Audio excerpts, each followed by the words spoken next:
Testing. Testing 1, 2, 3. Oh, are we live? I think we're live. Let me see. Let me take a drink of water. 1, 2, 3. Oh, are we live? I think we're live. Let me see. Let me take a. There we go. Cool. All right. Well, so give me a chance to set up. I haven't gone live on YouTube in a very long time. Okay. Oh, we got a text. Very cool. Nice. All right. So this is going to be a synth stream. So Uncle Chris, I'm just going to tell you right now, you're probably going to want to skip this one because, you know, it's just all going to be synthesizer stuff. I don't want to waste your time.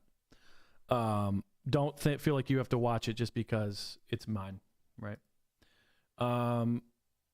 Rich Kielbasa, welcome, says, is this an emergency broadcast? Not an emergency, just kind of catching up on things, you know, because it's been a while. It's been a while since I've done a thing.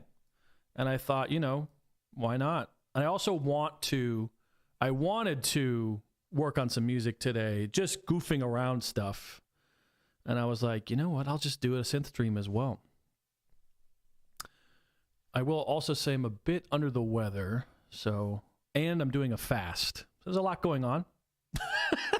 But let's talk about the, oh my goodness.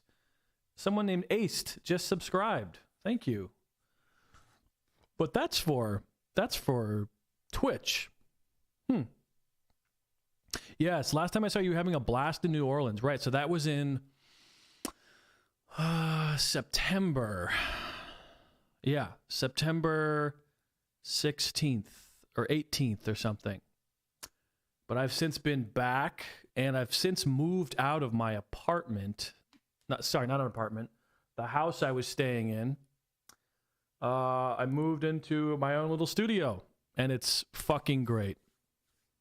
And with that gives me a lot of freedom to stream whenever I want to. Not to say that they ever said I couldn't stream. I just felt it was a little awkward, but now it's like, good to go. So that being said, yeah. That, by the way, New Orleans was a total blast, and I recommend anybody, if you've never been to New Orleans, go. You will have a great time, but you also need to keep an open mind. It's very hot. That's just how it is. You got to deal with that.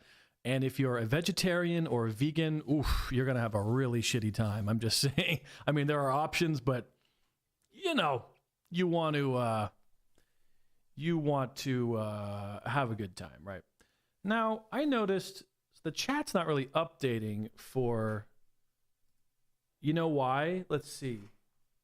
Because I think it's because it's connected to Twitch and not YouTube. So I'm just going to turn off the chat for the YouTube stream.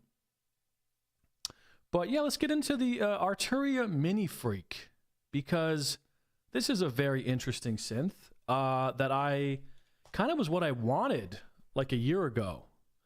I don't know where to start. Let's just start with some demos. Because I don't really want to do a Bo Beats where you go over everything.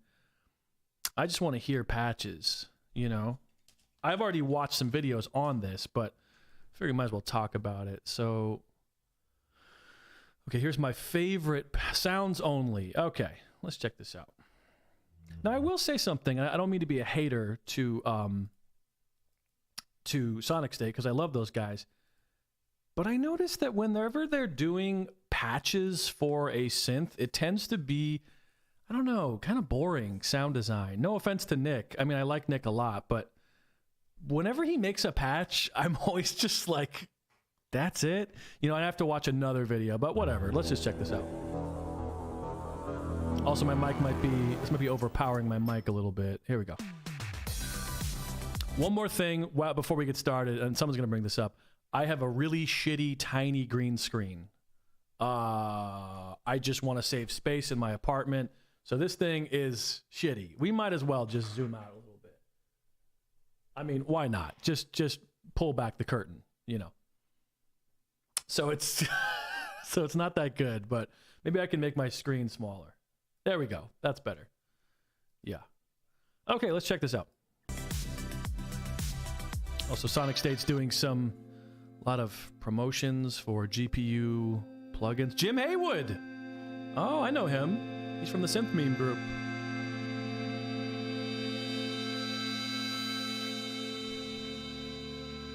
So the deal with this synth is that it's an updated Micro Freak with some adjustments. So the Micro Freak was 4-voice paraphonic. This is 6-voice polyphonic, 12-voice paraphony. So that's a huge upgrade. Oh shit! Someone named Fart Blossoms just followed me on Twitch. That's kind of wild. By the way, I am on Twitch. That's where I mostly stream these days. Twitch.tv/Kiko1_? Kiko_1_. It's bad, I know. I gotta fix that name.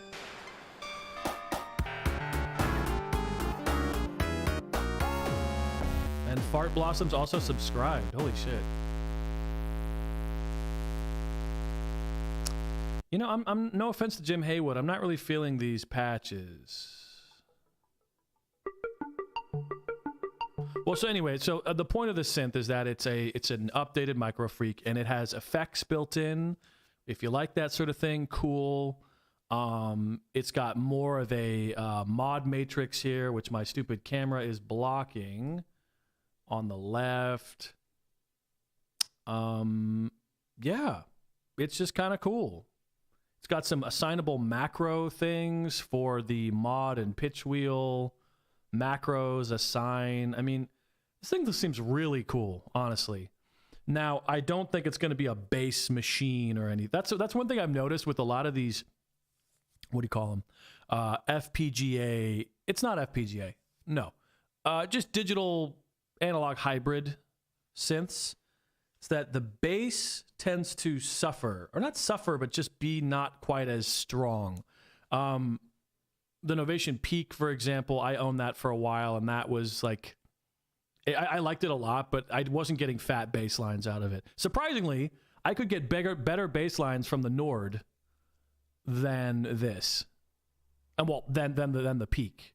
Summit, same thing. I've heard the Udo Super 6, Udo, whatever, also has kind of like a smaller, not smaller, what am I trying to say? I don't know, something with the bass, man. It's hard to get that sound with digital analog hybrid. I could be totally lying and just not knowing what I'm talking about, but it seems to be that way from my experience. And this also sounds a bit more on the thinner side, good for pads and stuff and weird sounds.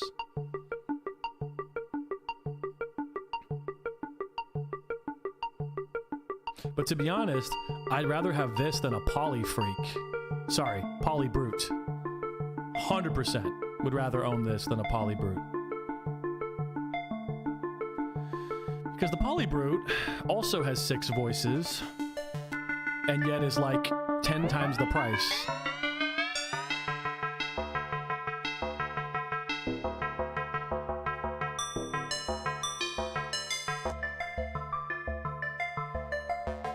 And I think this thing has a lot more, you can do a lot more with the oscillators, you know? Do some crazy stuff because they're digital oscillators. It also has multiple filters. That's a digital filter and an analog filter inside of it, which I think is really cool. I love that. You can kind of mix and match your sound. This sounds great. Ooh! Yeah, so I'm almost getting ESQ1 vibes from this, kind of, which was, again, digital analog hybrid. Trippy, weird sounds.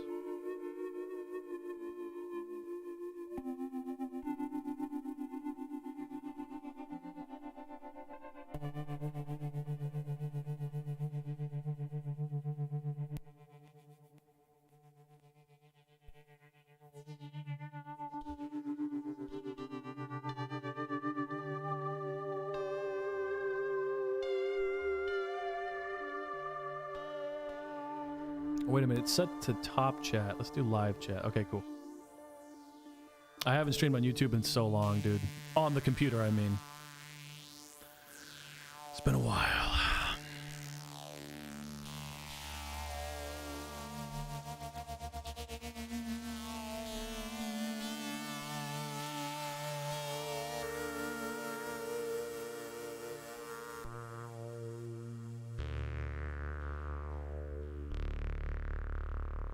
I mean, that does sound pretty fat, that filter. That does sound pretty fat, so maybe I'm totally talking out of my ass. I don't know. But yeah, I mean, you kind of get the idea. But yeah, man, I'm into this. I'm very much into this. And of course, Nick reviewed it in full. The only thing I wish, honestly, was that there was a module. Because I just don't need... I don't need this mini keyboard and stuff. Actually, I was talking to Kunio 300, and he was saying the only reason why you can't chop off the bottom of it is because of the little mod thing, you know. It actually has a use besides pitch and mod wheel. You can assign parameters. Welcome, Country Fair 74. It says, I have an Arturia KeyStep Pro with the same or similar keys. I like the KeyStep Pro for its features, but I would not buy a synth with the same mini keys. I have my doubts on how it would hold up long term. Yeah, it's I don't know why these companies insist on releasing these little mini key, or not even mini key, like the Monologue or the not Monologue, excuse me. The Korg. What was the FM synth they did? The Op 6. That has full-size keys, but it's a very short thing, very short, you know, octave, whatever, tiny. And I don't know why they insist on doing that. I would much rather prefer, just give me a module and then I'll get my own keyboard or whatever, you know? And someone did make a good point. I forget when and who said this, but they literally do that. One, so people don't get confused, like, oh, how do I make the sounds? So you have a keyboard. And two, to appeal to the Bo Beats and the Lou Pops and people like that who want to review, you know, this kind of thing and have it all, the synth is totally in the shot, in the frame, the entire thing. So, yeah, I hear what you're saying. I'm not too bothered by it because, again, at least it's like a fully fledged synth, right? The thing with the Micro Freak, which bothered me to no end, is like, okay, I'm never going to use those keys that you see there. I don't know if you can see that in the thing, but like, also Venus Theory. This guy, I don't know, he bothers me. Why is this thing so unreasonably good? Today's episode of Morning Coffee. Venus Theory. But no, like, if you look at this thing, this is the Micro Freak. Like, I would never want to use this key bed, ever. No offense. I'm sure it's cool and interesting or something, but to me, it's like, just give me a module. You know? Like, you could literally just chop that off and you'd have a great unit, in my opinion. But then the other thing is, and maybe this is a good point, is how would they make this a module? It's so long. Hello, Oscillator Sync here, and this. I mean, look at it. Like, that's a long module, you know? So that's a bit, I understand where they're coming from. If they did do a module, they'd have to really make some changes. Rich says Costello will return on Monday. I like how you refer to him as Costello, like he's an artist. The artist formerly known as Synth Punk. Costello will return on Monday. I don't know if I'll even be doing this on Monday. I just want to warn you guys. I'm just, you know, it's been a while, and it's a Saturday, and I'm like, you know what? I feel like doing this, so that's what we're doing. But I don't know if this will be a regular thing again. I don't want to get your hopes up. It might. I will say, I'm gonna have to go forward and let you guys know, because some of you seem to take what I say very seriously and get upset, is that if I say something about your synth that you like, or a type of synthesis that you're into, or even a type of music creation like DAW-less jamming, if I make fun of it, don't take it personally. We had someone from the synth punk crew get very upset with me, wrote this whole fucking long letter about how I had insulted his way of making music. And I just got to warn you guys right now, I'm probably going to do that again because I'm fucking around, because I'm not Lou Pop, you know, because I am just a dumbass streaming, you know. So if I say something that goes against what you believe in as far as synthesis, you need to take it with a huge grain of salt, okay? Huge, big old clump of salt, okay? Because at the end of the day, I'm just a dumbass. Who cares what I think? I'm just fucking around, okay? Just got to say that. Rich says, the keys really aren't bad, believe it or not. Not good for lead playing, but decent for pads and chords. Really, I would think the opposite. I would assume mini keys are not good for chords, but maybe I'm wrong. Actually, you know what? That little Yamaha Reface, those keys were actually good for chords. So I think you're right, probably. Mini keys are better for chords. I don't know. I wear a rubber suit when I play my microphone. But yeah, man, this thing sounds like... This is the Arturia Mini Freak. So as you may have guessed by the look of this thing... I don't know this channel, Oscillator Sync. Interesting. Do they have a little timestamps here? Let's see. Bass. Let's hear the bass patch. Bass featuring a sequencer. Okay, let's start by mocking up a quick bass sound. So back on the initialized patch, let's just get a bit of a snappy envelope. Micro Freak keys, right. Something. Oh, that's what you were talking about. I see. Sorry. My fault. Let's choose some oscillators. Let's not go with the basic waves. Let's maybe go with let's go with a wave shape, maybe. And you know what? You know what's kind of crazy? This thing can probably do... I'm just looking at the visuals of it. You know how the OP1 has that stuff? The little tape machine and the little goofy stuff. And yes, I mean, this thing has a very similar display. That modulated and costs a fraction of the price. I mean, what is this, like $600? And the OP1 is $2,000 now. The field. One, and we'll have that modulated by our envelope there. Turn that up. I stopped using my tongue to play the Micro Freak. Probably a good call. Oh, let me get the... So this almost sounds like an FM bass line. Yeah. Yeah, that's cool. Rubbery. Have the velocity effect, our envelope amount.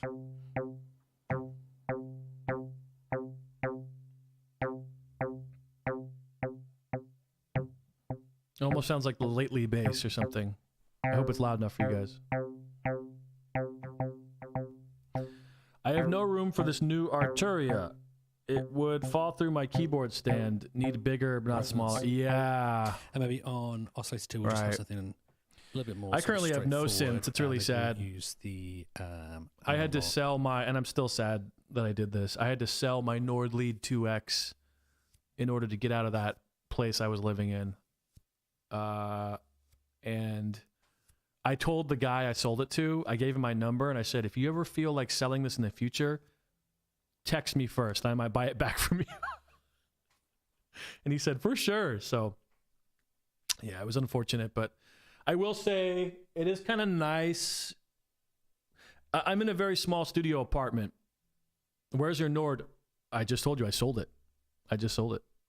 Yeah. I didn't just sell it. I sold it last month. No, dude, here's the situation. I was in an apartment and I just had to get out and I just hated it. And this, even though I paid the last month's rent, or I paid my final rent, I also paid for November just so these guys, and they wouldn't, but just so I was free. You know what I'm saying? Completely free, because I could not spend any more time there. So it did break my heart, man, because I love that fucking Nord so much. But, you know, I've also been looking online. Cuneo was saying you can get a Nord Lead 2X rack for like $600. It's crazy. So, like, maybe I'll get that smaller footprint type of situation. We'll see. And I could have it like right under my laptop. Yeah. The rent is too damn high, dude. Yeah, unfortunately. And whatever synth I do get in the future, it's gonna have to be a very logical. I'm not just gonna buy a fucking, Korg DW8000, some big ass fucking thing that needs all this maintenance. Whatever I buy in the future is gonna need to be a smart purchase. And I think, to be honest, I've been looking at the Nord Lead 4 because I really like. It's got a lot of great. It's basically like a 2X, but just expanded upon. There are also some basic effects, which I'm into, like the bit crusher and stuff, So, but yeah. Virtual analog 1. And go an octave down. And is this a 2 oscillator synth? It is, yeah. That's great. I would get this if it was a module, I think. Straight up. I would get that. But for now, I'm looking at the Nord Lead 4. Not the A1. Not the A1, because the A1, as we know, has a very, very pared down UI. I hate it. Yeah, that'll do. Anyway, it's more about the... Anyway, okay, cool. So let's talk about the brand new Korg synth that just came out recently. Now, this is going to feature the latest technology in the industry. This is actually cutting edge. We've never seen a synth like this before. And I don't want to bury the lead too much, but let's just say Korg have really changed the game with this new release. You might have heard of it. It is, of course, what I am referring to, the Korg Minilog bass.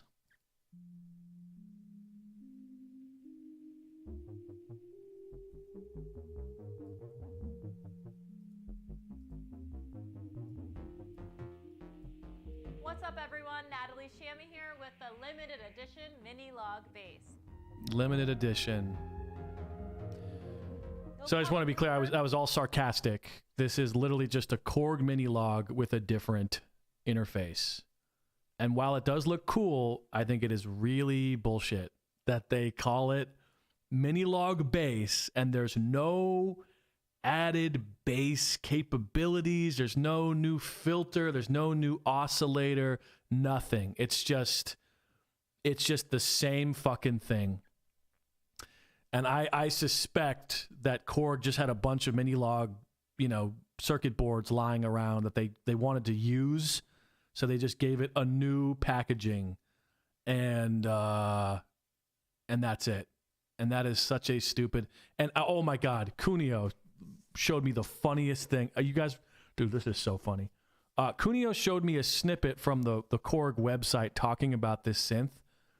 This is the funniest shit ever. Listen to this. Okay, let me pull it up here. Where is it? Okay. Check this out.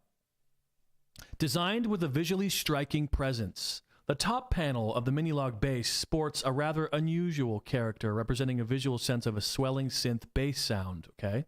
What's more, the black and red inverted colors on the keys help to reduce the hard-to-play feeling some musicians have towards black and white keys, providing an approachable and enjoyable instrument. The red-colored wood rear panel completes the high-toned and stylish design of the Minilog bass. Now, what you just read is, I believe, akin to blast processing. Remember that term? When they were trying to sell the Sega Genesis, they said, the Sega Genesis has blast processing, which gives it a faster, supercharged feeling. Except the thing is, you could at least debate whether blast processing is real. This is just completely stupid and wrong. Who has ever said, when I play a piano, the black and white keys really, really are hard to play? No one has ever said that. No one, unless they have inverted vision themselves. And then that would be a problem. I have never seen a single fucking person complain about a keyboard having black and white keys. No. You buy this because you think it looks cool. That's it. That is literally it. It's just like the, oh man, what was it? The Korg, was it Poly 800? There's a reverse colored Poly 800. Poly 800 reversed colors. What's up, Synthpunk? Is that really you? Or is that someone else? Is that an imposter? This fucker, right? And like, I'll be honest, this is jarring to me. I don't like this. I know it looks like, whoa, crazy, but like to me, I hate this. I think I would get confused. You know, I'm used to black and white keys. Everyone is. So the fact that they're using that in the marketing is, first of all, cringe. And second of all, just blatantly fictitious, you know. And I think what really bothers me is, again, just the name. Listen. It looks cool. It looks really cool. This looks like a dope-ass design. Where is it? Come on, that looks fucking sick. I love this. But don't give it a name. Don't give it a name that implies it's different from the original. This isn't even an XD. Guys, they made the mini log. Remember the mini log, you know, came out in like 2016 or whatever. It was like a big hit. I was like, oh, analog, cool. Then they made the mini log XD, which far surpasses what the mini log can do. It has all these effects. It has all this extra stuff. And now they've gone back to the original mini log. They give it a different name, mini log base. Now, here's the deal. So this is a fake Synthpunk in the chat. Okay, that's fine. I don't care. So here's the deal. They have presets. They have new custom presets, which is like, I'm sorry, who cares? You know, who gives a fuck? Now, if you've never bought a mini log before, then cool. Okay, then this would be kind of fun to own. But I just wish they would call it limited edition mini log. Just call it that. Don't give it a new name, because that is so misleading in my humble opinion. Here we go. Here's a comment. Donald Prioria said, that sounds like he has a disease.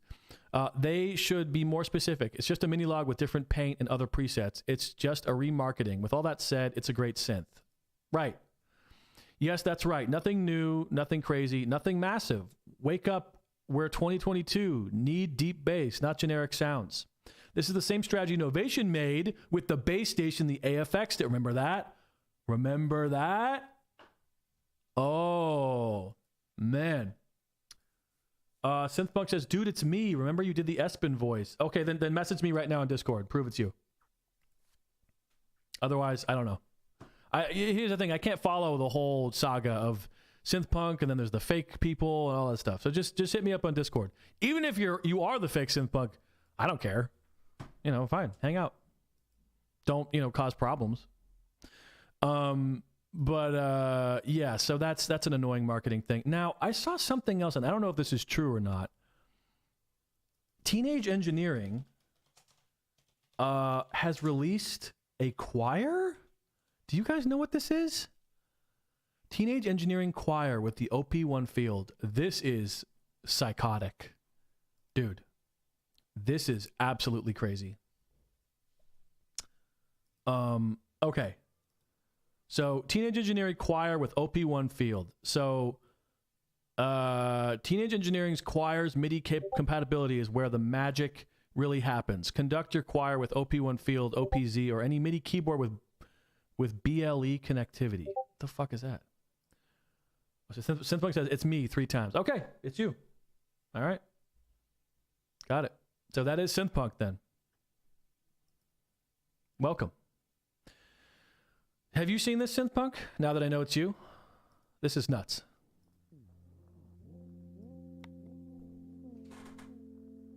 Is it quiet for you? It's kind of quiet. Connected to mini controller.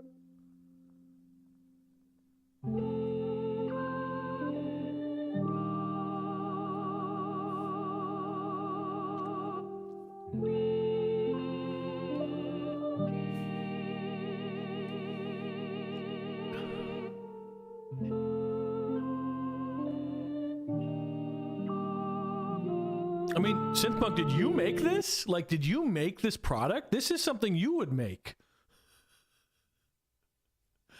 Right? Except it would be with Devo hats and stuff. Rich says, if you are the real SP, text me. I mean, dude, he messaged me on Discord, so it must be him. Otherwise, I've been talking to an imposter this whole time, which I highly doubt. So here's the thing. This is like a weird, cutesy thing you would expect to see on their website with zero promotion, but they actually have made a whole promo video. And by the way, they all look like dicks. I mean, let's be real. Like, they all have a penis kind of thing going on. Oh, there's a big one. You know what I mean? I mean, they don't even look stylish. They just look fucking weird. Now, here's the deal. I wouldn't mind if this was just some goofy thing that they sell. But I read somewhere, and this could be wrong, that each one of these choir members cost $249. Each one. Now, again, if someone wants to correct me on that, please do so. But here we go. Here's a comment. 136 upvotes from Blue Bacon Jake. Yeah, Rich, I know he's legit. Blue Bacon Jake says, if you're curious, each of them costs as much as $249. There are 8 of them in total, so the full set is $2,000. You have to buy them separately. I'm upvoting this comment, and that is absolutely crazy. The first comment by Dylan Digby says, they should be thrown in prison. I agree. Lock them up. Lock up the teenage engineering crew. Lemon Rain says, poor little Robo choir members, how can you put them in jail? Add another 2K for the OP1 field. Wait a minute, teenage engineering stuff is expensive? Ha ha ha. You guys, it's art. I think I agree with you, but only if you mean the wooden dolls with a Bluetooth speaker and a single algorithm in it is rather uninspired art. Oh, sorry, they tweaked the algorithm per doll. That's what makes it art. Comprehension achieved. Okay, so each doll has a different algorithm. This is just fucking nuts, dude. I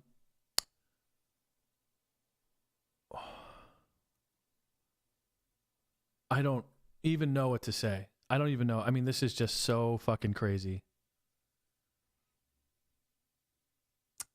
They're pretty cool. Would still rather get a Pocket Operator 33 or 32. Yeah, anyone would.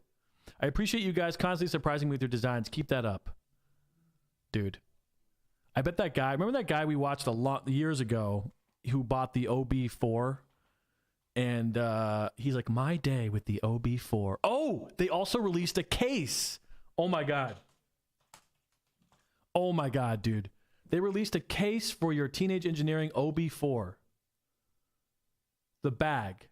OB4 leather bag and strap. Dude, this is nuts. Give me a second here. Oh my God. Okay. Hold on a second. So how about in the chat, do me a favor and guess. Take a guess how much the OB4 leather bag and strap, not the unit, the bag. How much does the bag cost? I'm not going to tell you. Don't look it up. I'll say this. The shell material is 100% cowhide. The leather is a byproduct of European meat industry made from cows farmed in the European Union. Hardware material, 100% aluminum. Measurements of the bag is 22 by 22 by 6.5. How much do you think it costs? Again, this is a bag for a speaker. That's it. It's a bag for a speaker. I'm almost getting anxiety. Just okay. Synthpunk says 200. Rich, take a guess. Don't look it up. Take a guess. We got 200. Can I get 250? 250. Going once. Going twice. I mean, I can't even believe. Can't even believe it.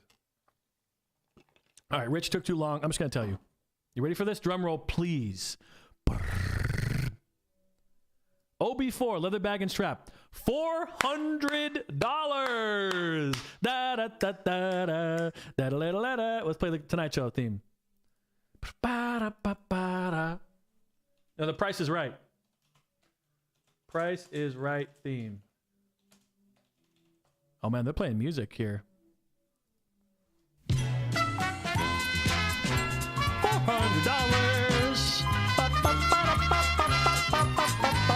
Hey, hey.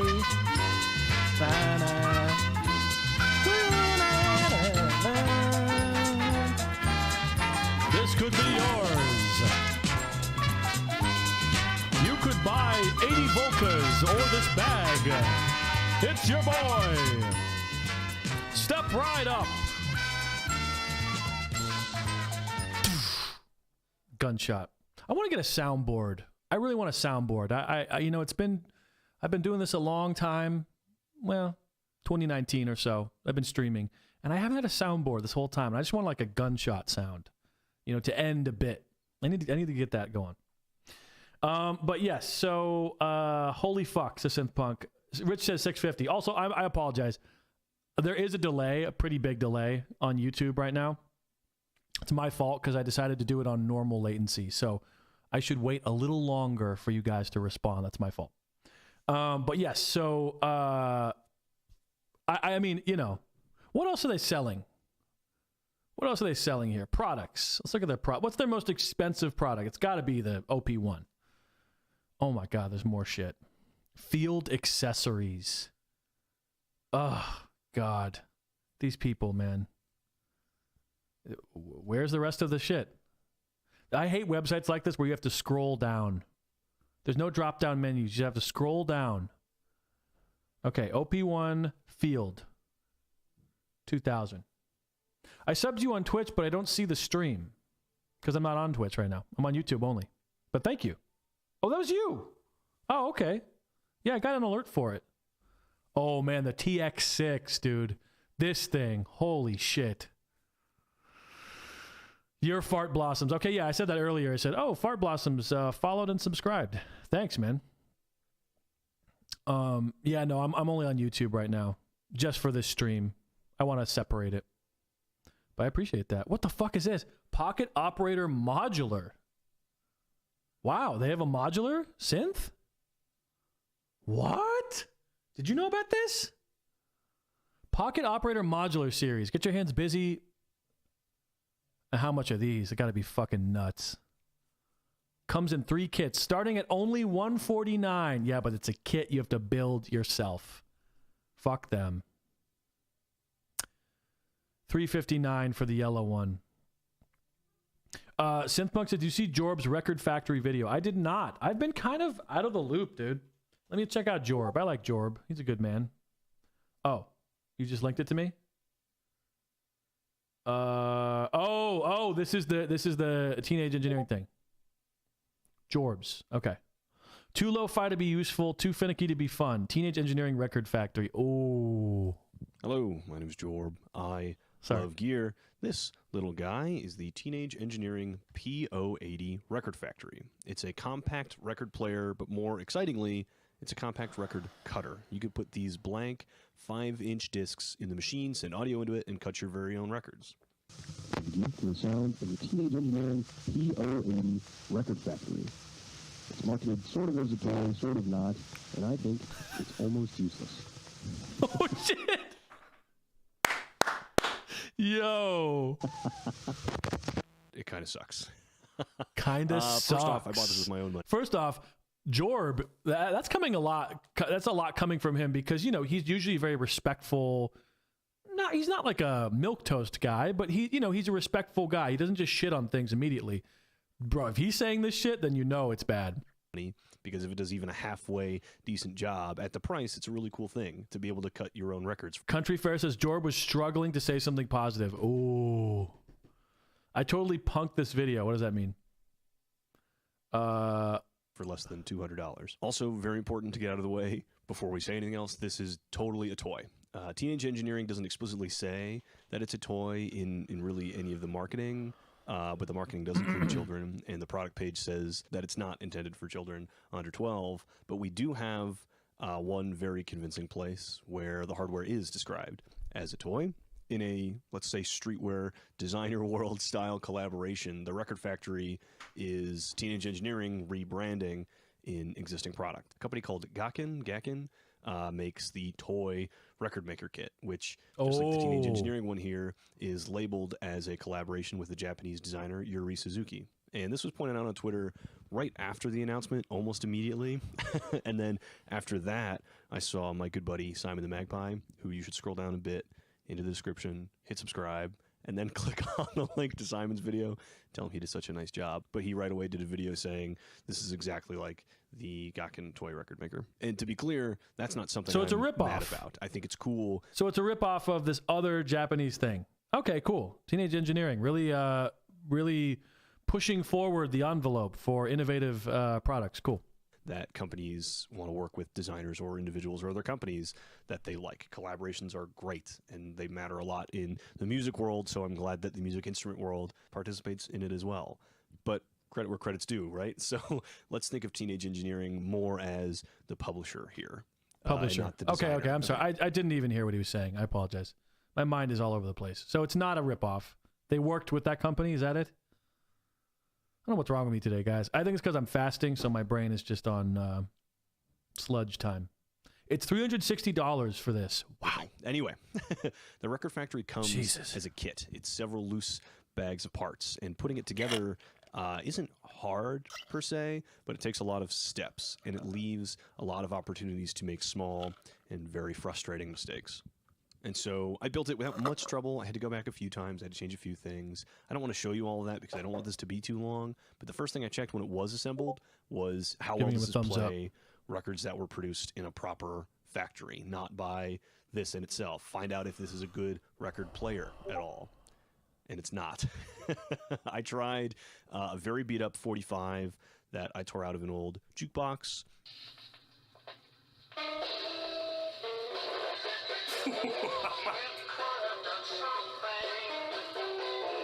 A single from a band called The Arcs, which was, this is a modern production record. Hold on, let's go back. Just watch that again. Made this motherfucker skip half the track.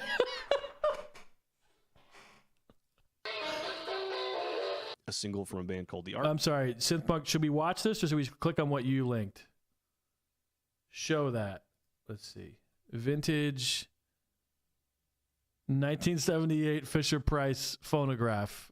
$10. The price is $24.99 if you want to buy it. Wow. Yeah, I mean, and it's already built. Wow. Crazy. Absolutely crazy. Which was, this is a modern production record and a live single from a band called Luthi. And all of those records skipped. Some worse than others. The Arcs record was horrible. Low end makes it skip really, really badly. Low end? Does anybody else have skipped this bad?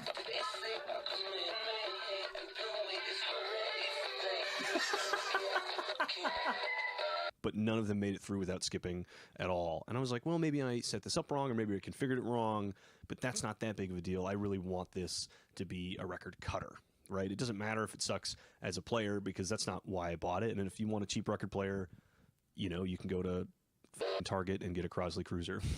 And if it's bad, it's going to be a little bad. And you're not going to be surprised if it kind of sucks, right? It's not worth getting worked up about. But I really bought this as a record cutter, okay? And if this is the exact same as the Gakken one, it might be the only one that's available at this price point, at least, on the market. So is it any good as a record cutter? No. Not really. Not I tried really. several different sound sources with different setups of the record cutter. I love Jorb, you can kind man. of control He's the great. depth separately from You know the why I like gain. Jorb? Because he's positive usually, but he's also not one of these. His videos aren't produced like a synth YouTuber guy, like a Bo Beats type, Wow, check it out. We've got the awesome da-da-da-da. Like, no, he just says, hey, what's up? I'm Jorb. I'm not pretentious. Okay, here we go. Here's the video. No bullshit. He just goes right into it. I love Jorb. He rocks. I guess, of what you're putting into it. And I had some success finding a sweet spot, really, of the cutting. You hook depth up your was the hardest Mavis thing for to me. it. But with the volume adjusted to fit the sound source. The only things that never skipped had so much noise in the signal that it was almost like a complete waste of time. And anything with enough volume or low end to be fun to put on a record, you know, without losing so much of it. I had no idea this existed, dude. This is crazy. Really, really badly.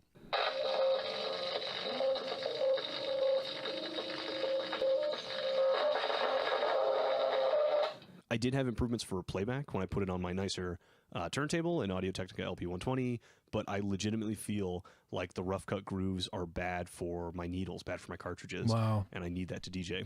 So I'm not going to spin them on there for too long. But really, I wanted this video to be more. I wanted to give good examples. I don't have a Mavis, have an Aunt Mavis. Oh, yeah. All the sound sources and talk about, you know, what settings might work for. Okay, I get the idea pretty much. I don't want to just watch this whole video because, you know, people should. Also, I think I monetized the stream, but I don't want, we'll see. I'll just unmonetize it later because I don't want him to get notified, hey, they were watching your thing and blah, blah, blah. It was a default setting. I should have turned it off. I was just too lazy. Jorb suffered so that we wouldn't have to. Thanks for taking the hit. Oh, wait, I'm sorry. How much does this cost? This is $360. Wow. That's crazy. That's fucking nuts. Jorb says, I don't want the lasting impression to be I dislike teenage engineering. I don't. Or that I think junky media is not useful. It is. But the combination of hard to use and really restricted results make this fall short in most use cases. The Record Factory is cool. Cutting vinyl records is cool, but it's not enough for it to be anything more. Okay. SP, I wanted to buy a pillow last week, but I couldn't find your swag store. Oh. I feel very weird today, guys. I don't know what's wrong with me. Like my throat's closing up and I feel all fucking strange. Dallas Jammer, I think you showed me this. Remember we played this on Twitch. Yeah.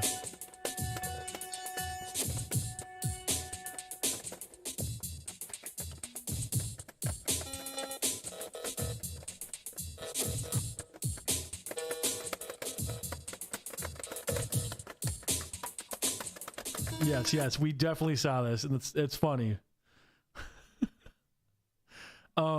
Is there more synth stuff that I've missed in this time that I've been away? I'm sure there is. How's Behringer doing? What are they up to? How's my nemesis? Oh God, what's his name? Not my nemesis. This guy I just can't stand. What's his fucking name? Ben Jordan. Cannot stand that guy, dude. I used to think he was all right. Like when Synthpunk was like, Ben Jordan stole that from me. And I'm like, whatever. I didn't really care. Then he made that tweet about Spitfire Audio and how he's not going to open any NFRs from them until 4 years as like sort of like this, like, you know, what do you call it? Virtue signaling thing. And then that drove me fucking crazy. And then I started to realize, oh, this guy sucks. Not a fan of Ben Jordan. What do they have any new synths? Do they have anything? Synthpunk says, I bought a Moog Subsequent 37. He wrote his own Wikipedia profile. No, he didn't. Kiko, you should start selling hats or sunglasses. I don't know, man. I don't know if I want to jump into the merch game yet. I feel like I don't stream consistently enough. Although actually I'm streaming on Twitch multiple times a week for about a month now, which is great. Yeah. I know this guy. Yeah.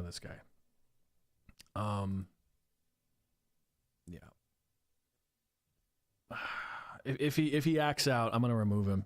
But Ben Jordan did write his own profile. Really? That's funny. That's really funny. Let me just type in synth. I mean, I can't think of anything else. Synth news. I'm really out of it.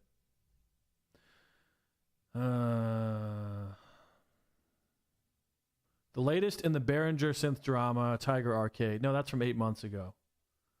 1 month ago. When will Behringer release new synth? Oh, these guys. You know these guys? Take the fear out of gear. Hello, YouTubers and groovers, and welcome back to this episode of Take the Fear Out of the Gear with me, Jason Bangers. And me, Mr. Chumley Warner. We're back. Oh, yeah. I forgot about these guys. Dude, they're an emote in my, this guy is an emote in my Discord. Me, Jason Bangers, and me, Mr. Chumley Warner. Chumley Warner. That is the man's name. Imagine you're walking down the street and you meet this lad, this fella, and he goes, "Hello, it's me, Chumley."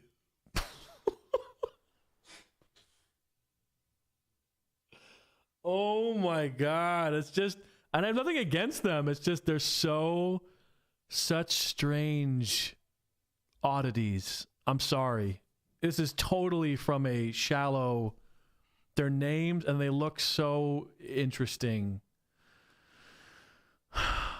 It's now pronounced subsequent. I'm sorry. I apologize. Yeah. When will Behringer release new synthesizers? Back down the Behringer Road. Can this guy get a t-shirt that fits him, though? I noticed that. He always has these... Man, that looks awful. Down the Behringer Road.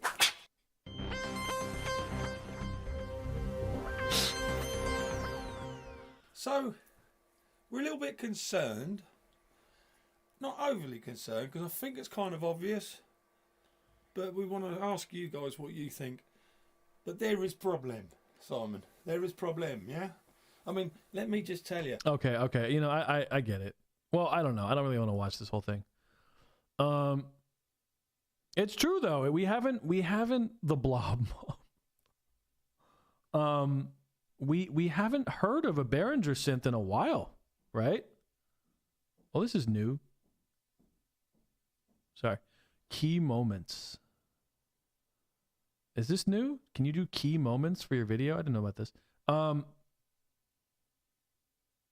Yeah, where's the Saturn Soul based on the Jupiter 8? Where is the JT4000 modeling synth? Anything. Where's any of that stuff, dude? When was the last release? You never seen these cats? Oh, dude, they're interesting to say the least. Take the fear out of gear. Behringer, where are these? Is this a new video? Oh, we got a new video 4 days ago. Oh, wow, they're really going hard at Behringer. Hey, tubers and grooves, and welcome to this edition of Take the Fear Out of the Gear with me, Jason Bangers. And me, Mr. Chumley Warner. We're visiting an old friend again. Oh, yes, again. Synthbug says the UBXA will be 4 years old in May. Dude, where the fuck is that? I remember the fucking Andertons video with me, Jack Duxbury. Oh, hey, it's me, Jack Duxbury. Oh, the Behringer UBXA. Where is that? He doesn't sound like that at all. I'm sorry, Jack. I like Jack. Behringer. I don't know how you want to pronounce it, but Behringer. Behringer, yeah. Okay. So we did a video a little while ago highlighting some of their new products that have been put under the spotlight. You know what? I think I'm so used to streaming with a noise gate on my mic that now when I hear background noise, it drives me nuts. But they haven't yet been released. And it's quite an interesting topic because there's something holding them back. We don't quite know what. However, we missed out rather a lot of those. We'll check that out right after this. Thank you, Synthpunk. People were asking, well, is there any other synths? So we did a bit more research. Holy shit, is there? There's an awful lot. Yeah, and we came up with, a few. We'll have to we got S Mini Soul. So it's like we'll put a picture up. It's like a mini keyboard. You know what? Yeah, my attention is all over the place. Let's watch this thing that he linked. Why is it linking to this point? Let's go to the beginning. Behringer Selena. So this is new? This is out? Unlimited polyphony synth strings. What?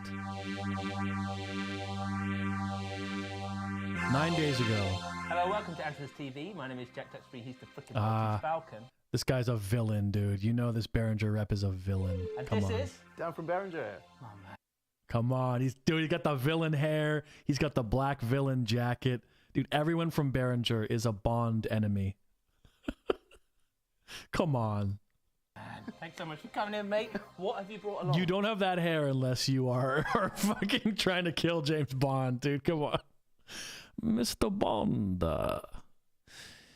you think your modular will save you? We have the new Selena. He is the devil. I've brought along, as well as some other bits and bobs, the Selena, our string ensemble. Cool, well, let's plug it in and listen to what it sounds like. Fist bump. I was being a bit hatey there. Before we jump in with sounds, what is the Selena and what's going on in the box here? So the Selena is a very, purely authentic recreation. Who wants this? A very classic synth from the 1970s. So, yeah. I'm not too familiar with it. It looks super 70s. What, should we start off listening to it? Yeah, sounds good. Hit me up. How does it work? So, Synthraker. So all the controls and the parameters are the same as the classic version. Right. So there are some new things in there. We'll touch on that. But yeah, so let's just call up some of the sounds. So, should we go instant Jean-Michel Jarre? Oh yeah, Oz. We're doing some Jean-Michel Jarre down here. No one wants it except for Todd Smith to synth punk. Oh. So we've got a phaser built in as well, but not just any phaser. It's the small stone. It's actually based on a small stone. So the original circuitry for that. Yeah. He doesn't even know what that is. Jack just goes, oh, I don't know what that is. Oh. Poor Jack, man. You know what? It's hard because he can't be super biased. He can't say, so you Behringer lot or a bunch of villains. You know, he has to be fucking neutral. And he also is doing the salesman thing because Anderton's is a fucking music store. They're salesmen. So, you know, he's not going to be like, you're a bit shit, ain't you? No. He's going to be very, neutral about everything. And he has to be excited about things. And boy, it's a job I do not envy. Phase it in, phase it out so you can run other stuff? Yeah, you can run external. This is a very ugly unit, I will say that. I don't know. Nothing about this really... I mean, boy, have they made this a very, very basic interface. I mean, you can't really do much with this, huh? Is there an ADSR? I guess they'll explain it. Audio, so yeah, anything external you can run through, and it's analog, purely analog. Everything's analog. Interesting. You were saying, Falcon, we plugged it. It's not stereo out, mono out. That's right. Which a lot of people have been confused about that. That is exactly how it was on the original as well. So yeah. And ain't nothing thing. Check out the latest Prophet 5, one of the baddest synths out there. Mono. We're representing mono. So we got that. Let's listen to. So it's really simple. It looks simple, right? It is super simple. So. I'm so stupid. So it says sustain. So there's a sustain control, and that's it. Right. Contrabass. So these are our bass. Crescendo. Wait, crescendo is attack. Okay, I'm dumb. So that's the thing. The raw sounds are really simple. Let's hear it. So that's the mono. I see. And is it all about turning on combos? He's a nervous villain here. Combining the sounds that. He's a nervous villain because, Jack is just trying to make this thing sound good, and he's just like, well, remember what you did. Remember what you did to our UBXA, Mr. Bond. You know what I mean? He's nervous. Yeah. It's got a real dry...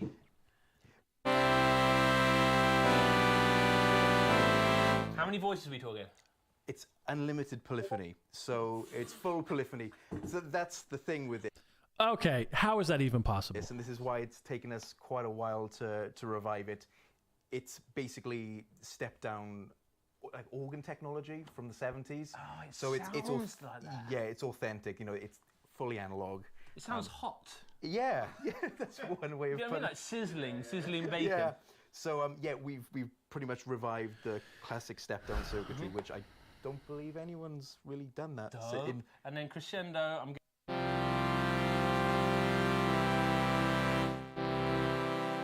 Awesome. Well, Jack just doesn't give a shit. He's like, oh, I want to do this. Oh, yeah. So we'll have a play on it. We'll put some audio in from there. Look out for the other videos from Dan. Also, we're doing a giveaway when we get to 100,000 subscribers, believe it or not. Oh, God, thank you so much, anyone who's done it. If you haven't, consider it, because we're giving away some keyboards. We might even convince Berenger to throw some in there. We never know. But thanks so much for being here, Dan. I know it's a quick one, but like, let's just listen to it. Wow. Yep, let's go through some of the sound. That is a very... Wow, this video is only 6 minutes. This is a 6-minute video. I imagine that they probably, after the UBXA debacle, Berenger had to have a talk with him and go, all right, dude, you're always going to have us here, you know, and you have to do exactly what we say, right? Yeah, I don't know. Let me see that. How do they do the unlimited polyphony? That they don't even talk about how they do it. So how is that even possible? Okay, here's Scott's Synth Stuff. Good channel. Scott's Synth Stuff. I see him on YouTube. He's a good guy. He says, Dan keeps calling it step-down circuitry, but it's actually divide-down circuitry that creates the sound and unlimited polyphony. There's a single high-frequency oscillator in it, and each of the notes is derived by dividing that oscillator by a given value.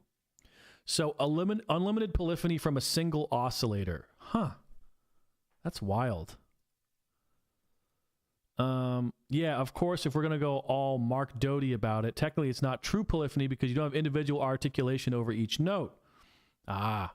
But with something like this where you are almost always doing a slow attack, slow release, it really doesn't matter. Yeah, that's the thing. Like unlimited polyphony, but it's this. I don't find this sound to be interesting. I've never been interested in the Selena ensemble or any of that bull. That's too 70s for me, in my opinion. Too niche, too really specific. I couldn't see myself like using this all the time. This is just too niche of a fucking product. You know? Now what's it go for? What's the cost? Do we know? I'm no expert on the Selena, but in organs you have 12 high-frequency oscillators and a flip-flop or bistable multi-vibrator. That sounds very risque. For each octave, and I think it's the same thing here. So I don't think it's just one oscillator. Okay. Whatever. Cool. Who gives a shit? This is only 5 days old, says Synthpunk. What is this? Why do all your videos link? Whenever I click on your links, they go to the end of the video. Why does it do that? Do you want me to go towards the end, or do you want to go from the beginning? I'm not sure why that happens. Let's go to the beginning. So this is Analog Solutions Colossus. Now, I've heard of that company before. Boy, this is a long one. This is a long video. The Selena is not a happy sound. Yeah. Rich says, I'd pay $18.50 for it tops. For this? Bro, I think it costs a little more than $18.50. Let's be real. Hi, I'm Daniel Fisher, and today is one of my favorite kind of days at Sweetwater when something astounding visits us. Daniel Fisher, and good guy. Today, that is the Colossus brought to us by Tom Carpenter of Analog Solutions. Welcome to the Sweetwater family. Yeah, good to be here. Thank you.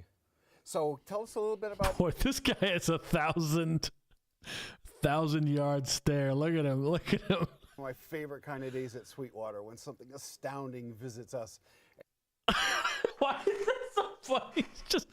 He's like, yeah, good to be here. I like it. Okay, I'm sorry. I gotta stop making fun of people. Today, that is the Colossus brought to us by Tom $18.50 for the Selena. Analog Solutions.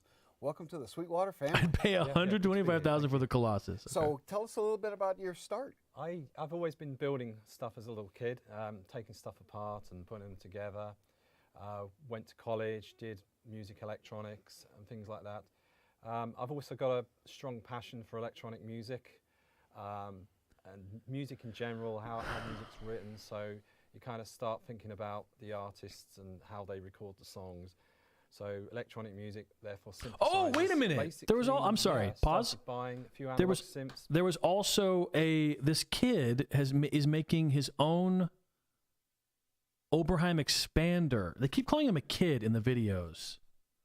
But real quick, because I just want to Oberheim remake Oh, fuck. What's it called? Shit.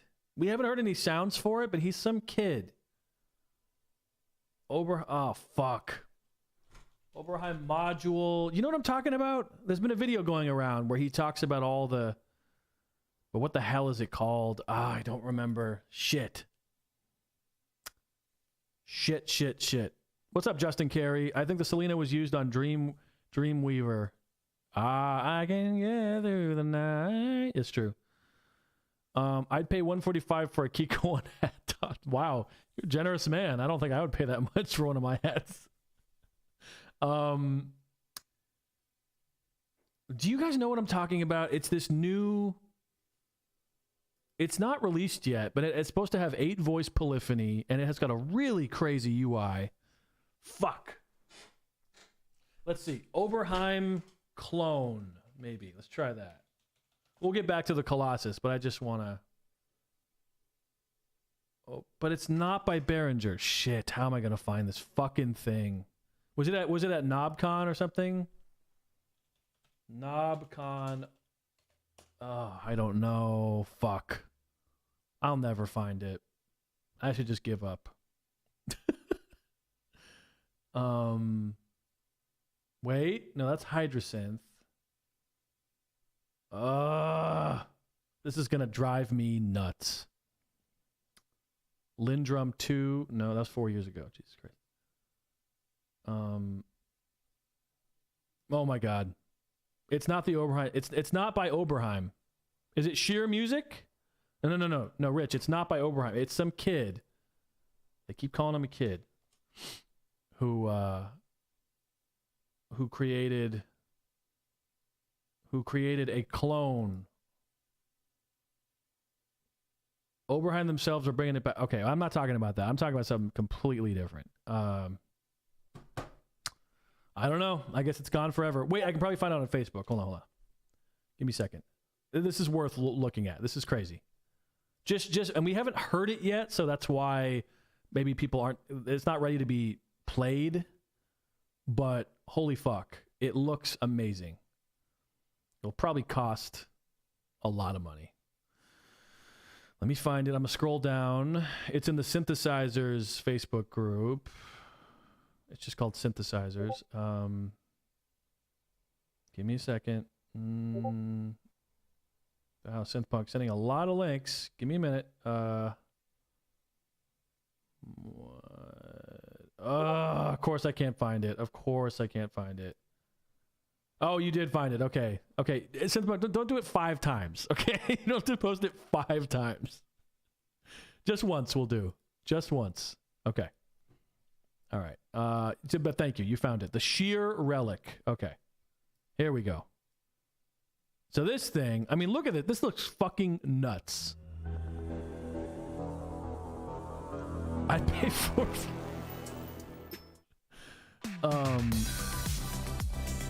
Okay, enough of the ads. Jesus Christ. Sheer Electronics Relic. Jacob Brashears. We caught up with you at NAMM several years ago, and we're really glad to see you back with some updates to kind of catch us up on your project. All right. Well, first off, Country Fair says it'll be at least 6,500. Just want to say, when we built this machine, our goal was to do what we like to do, and we like to do something a little left of center. You might have heard Sheer Electronics doing an Oberheim OBX clone, 8-voice Oberheim clone. When people hear that word, Oberheim, they hear a sound, a screaming filter, a thundering lineup of oscillators. Whatever you expect, we're going to give you something completely different. A perfect circle that you didn't even know you wanted. Now, okay, it's Oberheim Electronics is the single greatest brand name in the history of music technology. It's hard to compete with a legend, but you've never seen anything like this before. Okay, so this kid just is doing a sales pitch, but like it does look really fucking cool. So the real... Wow, it's huge too. I mean, that's a big fucking desktop unit. Jesus. Question is... Just want to get a good look at it. Okay, look at this. So you got VCO section, LFOs, arpeggio, just other things here. And look at the fucking, there's keys. I mean, they look like fucking 1980s keyboard keys. You know what I mean? Crazy. This one has sound. Oh, okay. Okay. So you found a video with sound. Let's look at that. Crazy. 440. Digital emulation. Now, is this the original one 5 years ago? So this is the original, you know what I mean? This is the first one he did. 32-bit integer processing to simulate the original Curtis profile in real time on each Oh, you voice said card. 440. This is 340. Excuse me. Okay, let's go to 438.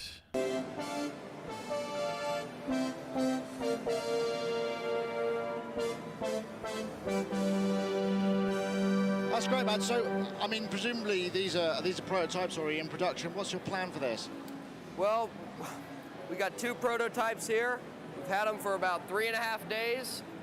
Got a black one, we got a red one. We're planning to go into production, but you know, I guess it comes down to making sure we have enough interest that we can actually make this thing. I was at this NAMM. This is wait, was I? No. Yes, I was. I was at NAMM 2017. Dude, I was probably walking the halls. Yeah, well, it looks absolutely great. I mean, what kind of price point are you aiming to get this out at, do you think? Well, I mean, at the end of the day, we got 3,000 transistors in here. We got an all-glass front panel, handcrafted wood sides with top and bottom bars machined from single blocks of aluminum. We're hoping to retail at $34.99. Wow. You know, it may be a challenge to hit that price point, but we're going to see what we can do. $34.99. I know you were I mean, now people will pay that, but I mean, dude, $6,000. I mean, Jesus Christ. put some presets over. You've got some more sounds you could just let us listen to. I'm sorry, what'd you say? Do you have some more sounds we could hear? To be honest, I've programmed in 3 presets, just did them basically the past day. And I mean, this last one, this is one of my favorites. It shows off the layering capability, unlike the original Oberheim OBX, and unlike the other polyphonic analog synthesizers available today that use VCOs, we can actually layer 2 sounds at the same time.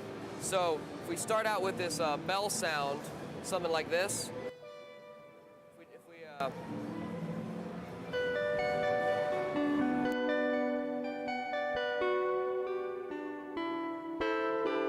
then we can actually layer on top of that. You just hit a system up here and hit dual. But this was a 6-voice one, I think. With another sound. So you got... Yeah, like a little string, sort of muted string thing as well, yeah. Bells and strings. So if I were to open up the cutoff then on that, we got...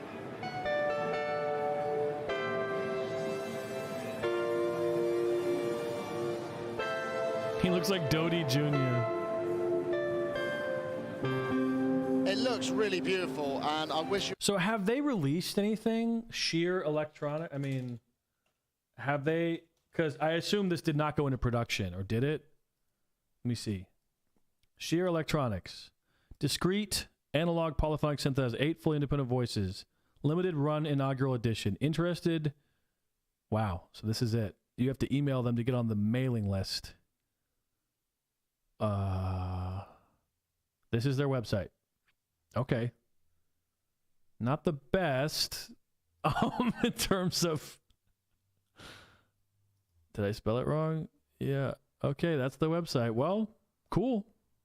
But I just thought that was very, very, very dope. But I'm wondering, how do they even have the money to... Like, he needs an investor. Bust out the wall. Yeah. They need someone to put him on. Because how many people are on his team? This guy needs to set up a Kickstarter to get his production going. I don't think Kickstarter is the way to go for synths. You know, I've seen some stories. Well, there's that one guy who did the Future Sonus Parva, and he just abandoned that project. And that was a really cool analog synth. But then, you know, he made a couple of them or something, and then he just dipped. I think you need like a company behind it. Because then it's like, okay, we're putting money into this thing. We're going to hold you responsible. I feel bad for the kid because it's awesome. This kid could destroy the big 3. Oh, yeah. Oh, yeah, easy. I mean, I mean, even this one, this prototype or whatever, the 6-voice version, this is amazing. This is fucking crazy. So then compared to this one, which is like, holy shit, you know, this looks a lot more polished and stuff. Okay, cool. I'm glad I remembered that. Now let's hear the Colossus. And then it I want to hear it actually. escalates from there to building small, you know, modules. One VCO. All right, so we've cleared the board, and to keep everything visually nice, we're going to use the pins, which is a very cool feature of this. So let's say I just wanted to take oscillator 1 right into the camera. How would I pin that? Okay, so the left matrix is really Wow. voltages, control voltages. So for audio, we want to use the... So there is a real mod matrix there. Wow. Two? Holy shit. Panel on the right. Okay. He needs shears on his hair. We're doing oscillator 1 into the mixer. So the oscillator outputs are all here, 1 to 12. So we take oscillator 1, which is the top row. You can follow it along to mixer input 1, which is there. What? Okay. And so if I want to see it in the oscilloscope? See it there. I don't know if you need to turn the levels up. Wow. You need, yeah, bro, this thing, I didn't realize how big this thing was. This is fucking huge. All right, coming back up. This looks like a nightmare. Welcome, Munash Doiduindo. Welcome. Yeah, it does look pretty crazy.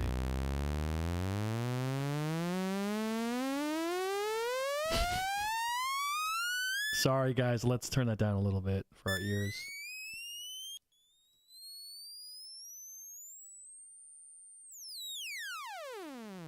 Sorry about that. They need to fucking, you know what? These synth guys gotta fucking watch that for ears. Oh. Yo. Colossus, loss of money, yeah. Okay, now, and by the way, that's an awesome oscillator. Let's put that into... Sounds like me after eating Taco Bell. Right, so hell I'll yeah, take dude. the oscillator out of the mixer, and we will This go gives me oscillator anxiety 1 just out looking at this. low pass filter input 5. So the audio is going into filter 5, and then we need to take the output of the filter back into the mixer. Synth Mike, pause. So this is filter 5. You gotta promise me that you don't buy this thing. I'm serious. Don't buy it, okay? You have enough synths. Enjoy your synths. Play with them. Do not buy this fucking thing. Do not put up the mortgage on your house to buy this. Dude, imagine Synthpunk buys this and he just sleeps on it. It's his new home. He just sleeps on it. And we're going to line it up to there. Can make you go a bit. I had to sell my house, but Mixer worth 1. it for the analog. Filter out 5, and then to hear it, we also need to open the VCA because each one has an amplifier. Okay. So This is so crazy. That's a control voltage. We have filter amplifier level number 5, and then we can stick a joystick in there. What if this thing, I notice there's no keyboard. What if there was like a tiny mini key, you know, like a key step attached to this? Like it just pulls out and that's, you have this giant thing and then you have like 1 octave of mini keys. No free shipping with this synth. No. Imagine getting this shipped to you. Holy fuck. You need to get fucking, I don't know. It would need a fucking, I can't even think about it. I definitely keep him warm. Hell yeah. Looks like they left a lot of real estate for expansion, which is what you expect for a $30,000 synth. Yeah. Dude, yeah, for people who are like, oh, the Moog 1 is expensive, like, dude, this thing probably dwarfs it. Probably be there. So now we got the oscillator into the filter. I've got the Daniel Fisher is trying to hide his erection from how cool this synth is. response or resonance. All My the way wife would off, kill me. And I'm going to go from a low to a high cutoff frequency. Yeah.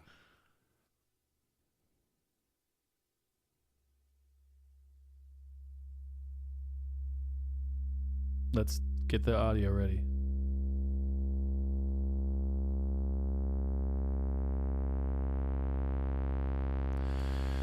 So there's 8 filters. And what's the polyphony on this thing?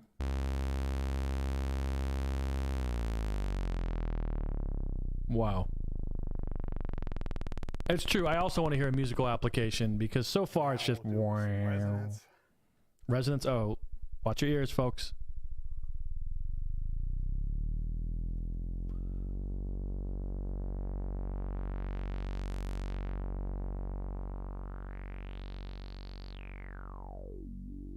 Oh, that sounds pretty good.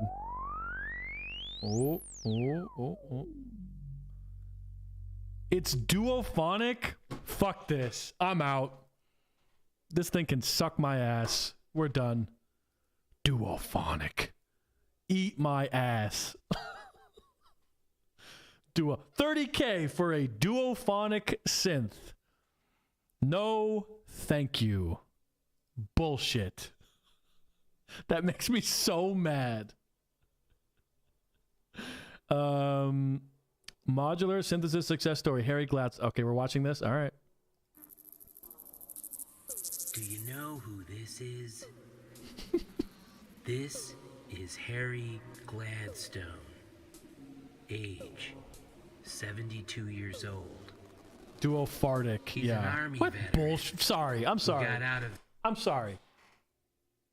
It's the same thing with like the Matrix Brute and all these like big fucking synths where it's like there's all this shit going on and it's duophonic at best. What? Are you fucking nuts? I want 80 polyphony, 80 voice polyphony on this fucker. Minimum.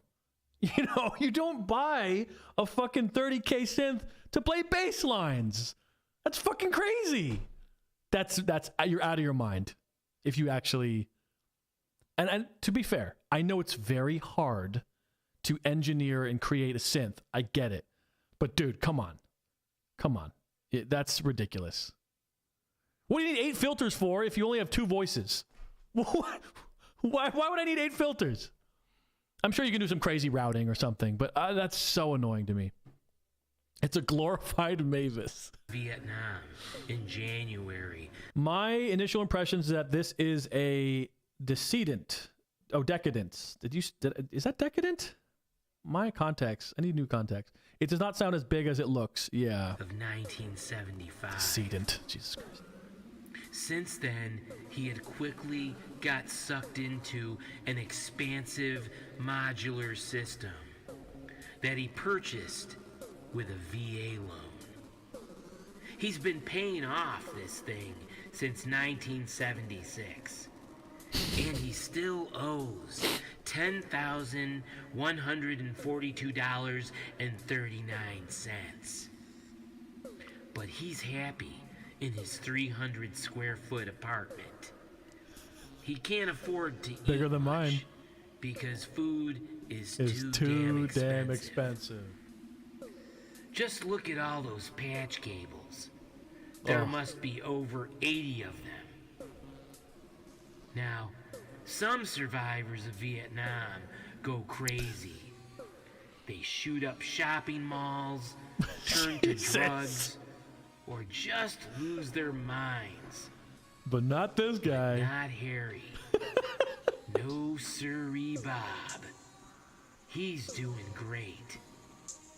Harry has found a peaceful solace with a $75,000 modular system. Harry is doing just fine. This makes me want to kill myself. Is that audio from the actual video, or did you make that? Please donate to Modular after military. Oh, no. You're not putting that in there. Fuck out of here. With your ear-piercing shrieks. Help our vets discover a new piece in modular synthesis. Oh my god, dude.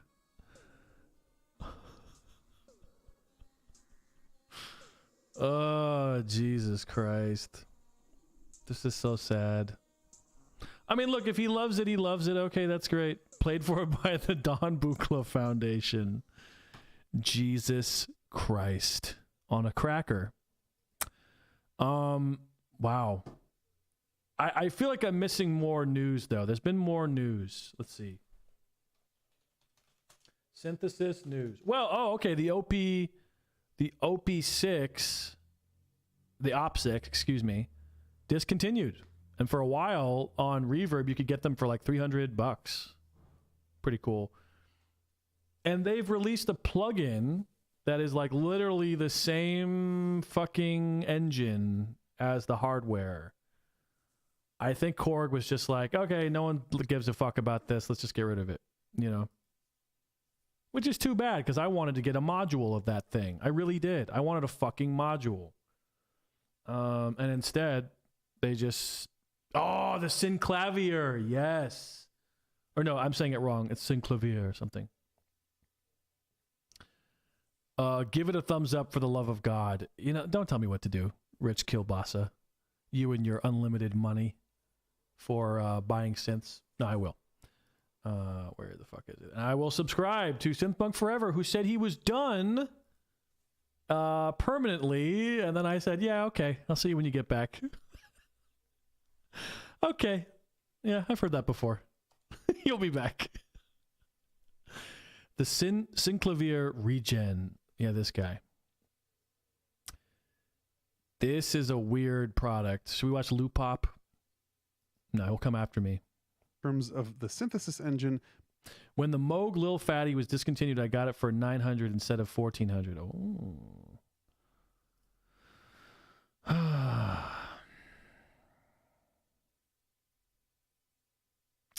And this thing costs what? This is like $3,000 or something. But hardly lack timbral diversity, not to mention proper sequencing. Let's hear the note filter on this thing. The note filter. So there are a few filter types. Let's go with low pass 24. Why not? And then go into filter setup. And you can see the 3 notes I'm holding. This is pitch tracking. Cut off. I kind of like this thing where you know what? Actually, fuck this. Let's give a shout out to Woody Piano Shack. If you guys don't know Woody Piano Shack is the father of analog synthesis. He invented the filter. Okay, so Woody has a great video, and I agree with this 100%. First of all, I hate mapping VSTs to physical controls. Every time I try to do it in FL, it always gets fucked up or doesn't remember stuff. Drives me crazy. I still have my... Here, give me a second. Let me show you something.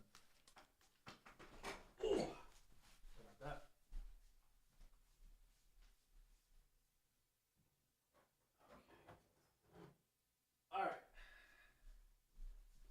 So I still have this. Can you see this? Yeah. Okay, this is the TAL Soundforce SFC 101. So this is this is kind of crazy. This is I reviewed it on my channel, but it's a hardware controller for the TAL. You know the company TAL. They make clones of like the Juno and stuff. The TAL Baseline 101, which is the what's it called? SH 101. So this is a recreation. Not a recreate. It's a fucking controller for it. I want to use this thing on my synths, but every time I try to do it, it doesn't remember. It doesn't remember. FL will not remember my shit, and I don't know what I'm doing wrong. Anyway, so Woody is a cool dude. I love Woody. But Woody has an idea, and it's already been kind of done, but not really, to have the hover knob. Shack with me. Hello, welcome. It's me, Woody. It's your boy, Woody. Woody, just the other day I had a bit of a brainwave how we could fix the problem with software synthesizers. Let me pitch my idea to you. There's no doubt in my mind that software synthesizers sound equally good or even better than their hardware counterparts. Plus, they're cheaper, they don't take up any space, they're more convenient, and you can load as many of them as you want. But there is, of course, a major drawback, and I'm talking about the interaction with the control panel, reaching out a hand, turning a knob, clicking a button, or adjusting a fader. That's immensely rewarding, quick. Can you adjust your green screen? What do you? I don't know, dude. No, I can't. I'm sorry. This is what you get. This is the show now. Unless I return this. What's wrong with it? It looks weird. Oh, we got a bot. Find love on best dating site. Ooh. Let's just remove that. And oh wow, we're getting attacked. Here, put user in timeout. Or hide user on this channel. There you go. Okay. Remove. Okay, cool. I don't know what to do with the green screen. I don't know. This is what it is. I'm sorry. Back to the video. And fun to do on a hardware synth. But in software, it's not as good. You need to move your mouse cursor over the control you want to adjust, click a button on the mouse, and then drag it up and down to change the value. And I suppose it's equally tedious, time-consuming, and tiring to do that on a touchpad as well. But I've got an idea how we can fix this, and it's something that I've never seen before. Now, of course, today we do have workarounds for this problem. Many MIDI controller keyboards and specialist devices have lots of knobs, sliders, faders, buttons that you can map up to the corresponding controls on your software synthesizer, and that's fine. But for me, anyway, it rarely works very well. Each manufacturer has their different method for doing MIDI learn. Each controller keyboard is different. Sometimes it seems to me that when you relaunch an instance of the software plugin, it's forgotten all of the parameters that you've assigned. And even if it does remember them, the chances are I'm going to forget them because I've got a generic MIDI controller which doesn't have labels for any of the knobs. And after a few days, I've forgotten what I actually mapped them up to. Okay, so what he's talking about, this is a long video, but he's saying, what if you could hover? He's drawing a schematic. Fader while we're at it.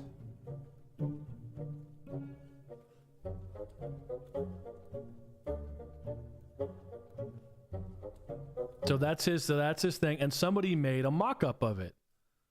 Now I don't know how it would work because every DAW is different and every plugin is different, and it's not like you'd have to. I don't think it would be some sort of programming thing on the plugin developer's end of things, right? Because how can your mouse automatically detect that it's supposed to hover over the thing and then send it to this hover knob? You know what I mean? Like that part is just not. I don't know how they would do that, but it's a cool idea. Because I'll be honest, I fucking hate mapping everything, taking the time to do it, and then it just doesn't work. And to be honest, this is probably faster. You just, again, you put your mouse over the thing and then you move it up or you turn the knob. Done. Although it would be kind of a weird because I mean, how long does the hover take? Let's say here's a parameter. 1, 2, 3, and then you turn the knob, then you move it up. That part is, I don't know. Rich says, can you please make me a mod so I can time out myself? I can just time you out right now if you want to. Do you want me to do that? Okay, let's do that. Done. Rich is putting a timeout for 300 seconds. No, I don't want to make anyone a mod right now. I don't. You guys are crazy. You guys are nuts. There's no mods here. No mods because I don't trust you. I don't trust you. Woody musical instruments. You see that there? I love that. A perfect companion for any software instrument. Now he didn't make this. Someone else made this, but also Kunio made a really funny picture, which I want to share with you all. Let's see here. And again, I love Woody. This is funny. Uncle Woody.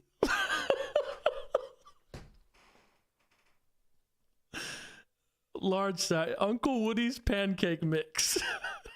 Dude, look at that shit. And then his face. Wow. Hello, guys. It's me, Woody, with my new pancakes. I love Woody. I love how pure, he's a pure man, you know? Also, when he was talking about the hover knob, he goes, and don't make any knob jokes. I would love this thing. This would be dope. Speaking of plugins, we're going to whip out the old FL Studio. You know, I haven't made anything in a while. I've just been kind of, I don't know. Who knows? Just been kind of doing my thing. With me, Woody, yeah. I don't fucking know. I think even more annoying also is automating parameters for third-party plugins. That to me is so obnoxious because normally what happens is, okay, let's go to JX3P. All right. This is the Roland JX3P plugin. Take that shit off. Is it going through? Is the audio going through? Yes. Turn it up a little bit. It's a little quiet. Okay. So, and I'll turn on this so I can trigger it. So let's pretend I want to change the cutoff frequency. Right? So normally what you do is you go to Tools, Last Tweaked. Okay, and here it works. Here it works. It says JX3P VACF cutoff. It doesn't always do that though. Sometimes this won't even pop up. So then I have to click on the arrow, browse parameters, and then find where it says, VCF cutoff. You probably can't even see it. Maybe you can. So I would love the hover knob because it would immediately identify the parameter and you could just do it. And honestly, I didn't want to use that. Let's see. But yeah, I just fuck around with something. I don't know. I have so many plugins and I just don't use any of them. It's a real shame. But let's see. I don't fucking know. JV 1080. No, I'm always going for the Roland ones for some reason. For some fucking reason.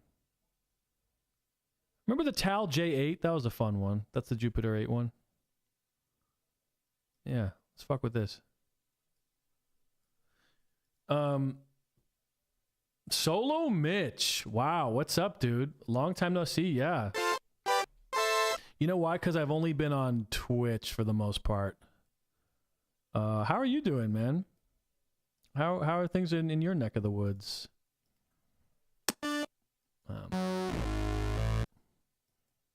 Let's do an arpeggio.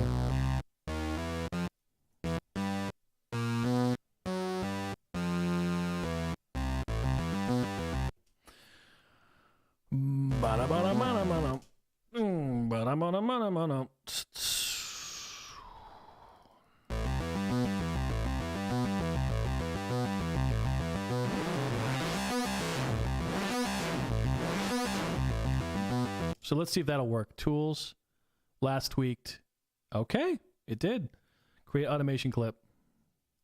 Oops, I just fucked it up. Roland, I love Roland. Oh yeah. Forgot about that. No, why do you keep doing that? Stop doing that.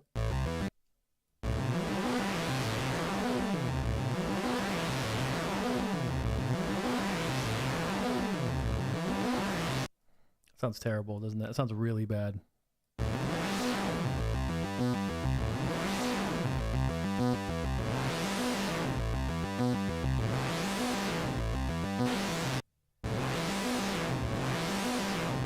That sounds awful. I'm so sorry.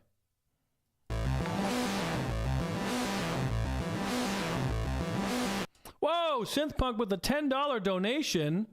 Da da da da da. Synthpunk donated.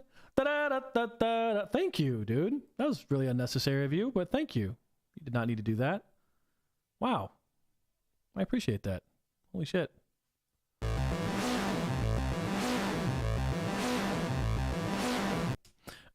Should we also maybe see? This is the thing with most synths. most analog synths that you could re-release a Jupiter 8 digitally, I guess, but allow hardware one, but allow a extended mod matrix where you can do what you can do on a plugin, like any parameter you want, you can modulate. That would be fucking sick, you know?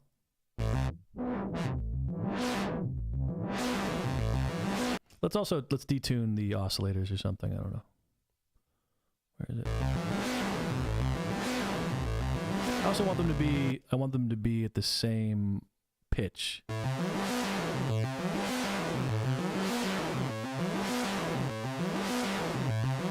That's crazy. Isn't that crazy sound? Thanks again, Synthpunk. That's very nice of you. I appreciate that.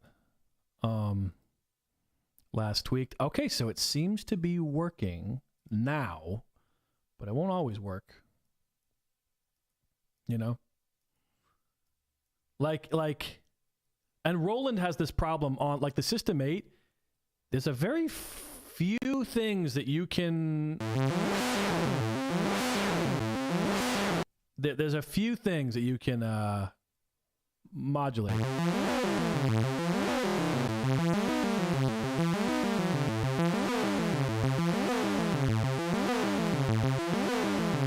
Sounds pretty bad, huh?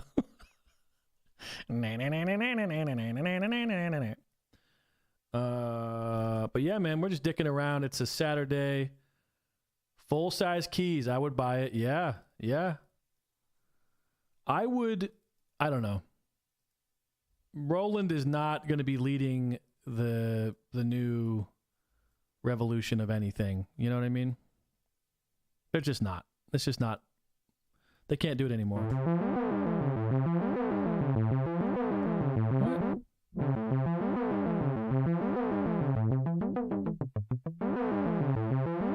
Why does the filter sound so bad? Wait.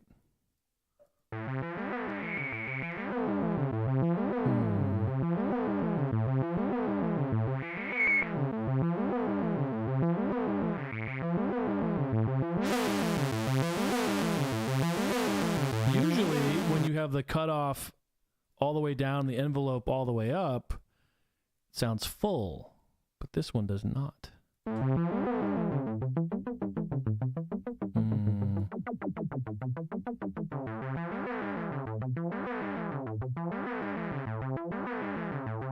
Let's do that. Let's just change the whatever the fuck it's called.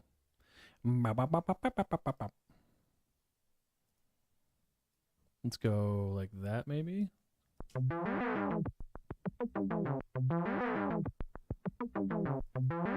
And let's bring this up a little bit. I don't know. Let's change up this arpeggio. Let's do this. We can do this. Wait, let's go from here. Give me a second. Sorry. No.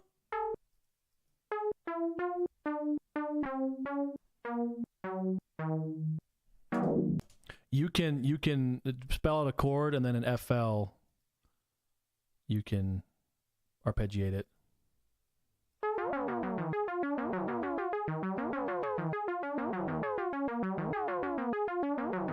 Ooh. Yeah, I like that.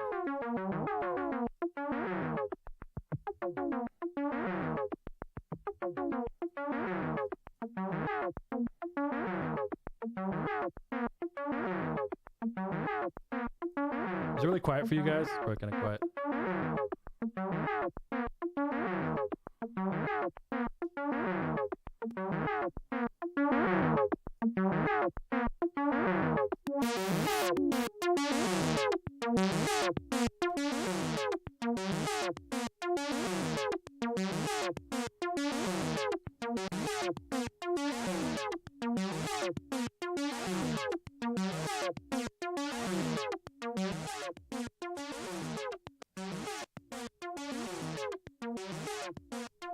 Kind of fun.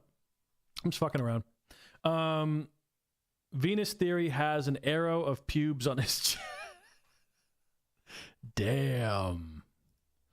The Mini Freak was a bad idea. What?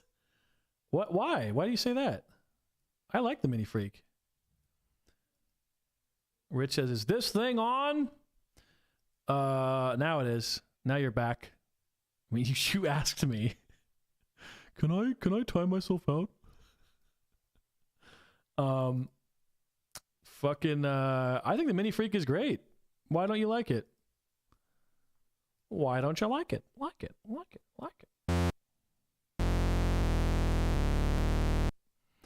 Let's do a droning. Nice ARP. Thank you.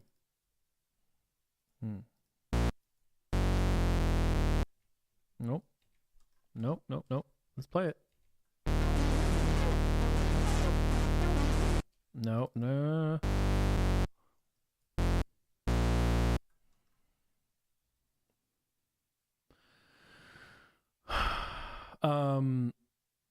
I needed that. Thank you. Nope, no problem. Hayes. Is Hayes in the chat? I don't see him. Hayes Anderson. Da da da da da da da da da da.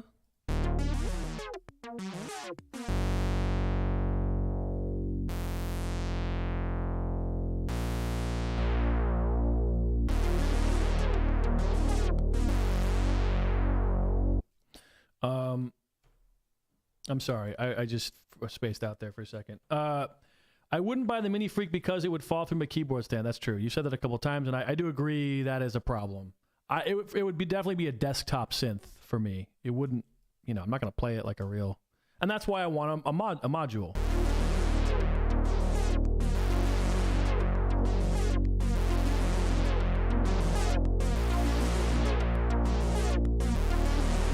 You know what I mean? Like, I wouldn't even bother with the... Give me a second here. This is so annoying. FL does this thing now. It's fucked up.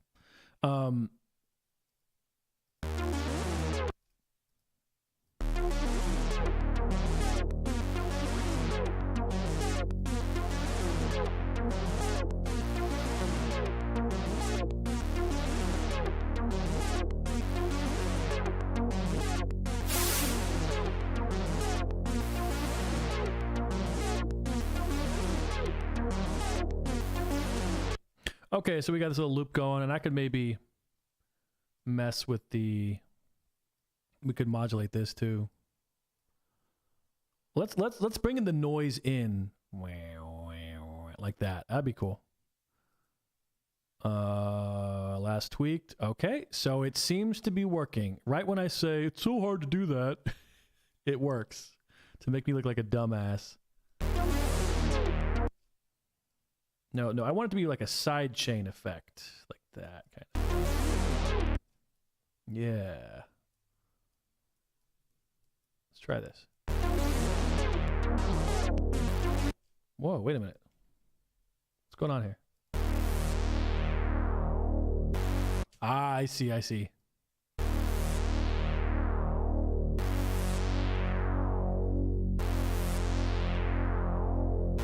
it needs to be a little... Hey, let's try that. Yeah, there we go.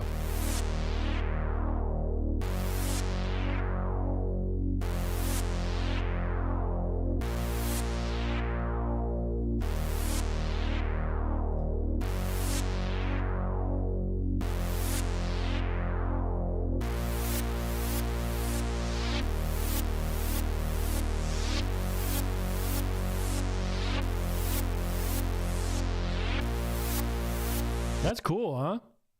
Kind of.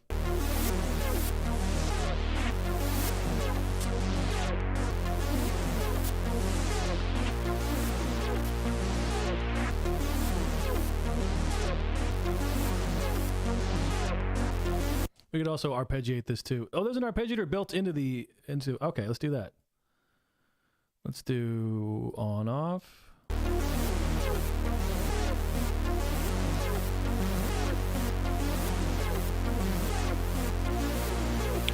One bug I've noticed about TAL plugins for me is that when I have them on a different screen, like this is on my second monitor, and then I try to adjust things, it's very hard to control. Don't know what that's about.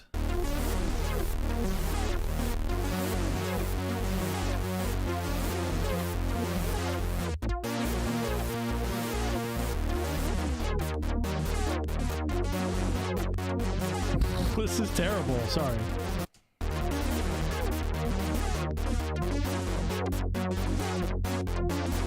No. Sorry, guys. That was awful.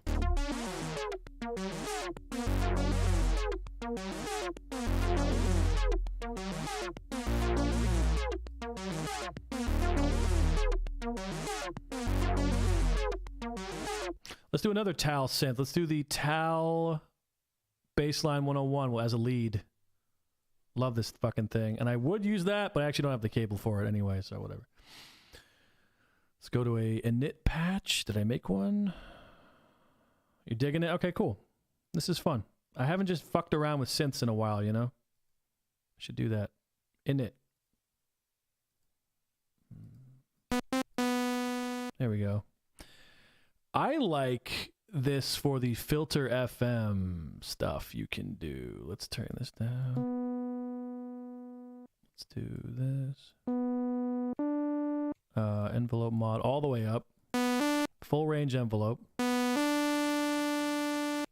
Mm-hmm.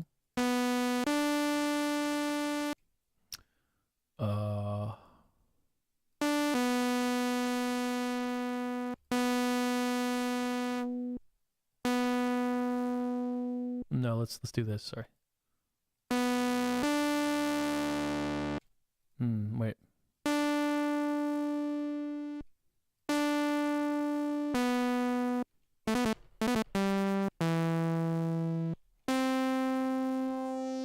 There we go. Ooh. Now, is there normal, not tremolo, legato? There is no legato on this, huh? It's just portamento. It's kind of annoying.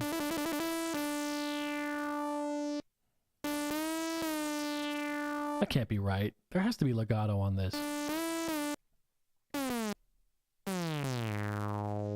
Turn it down a little bit.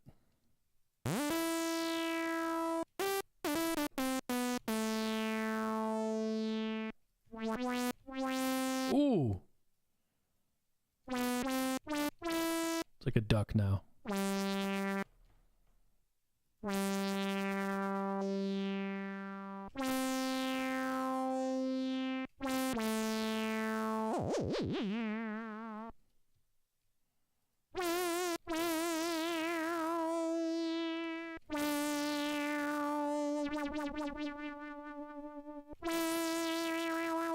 Let's do a long release time. I'm totally forgot I was streaming there.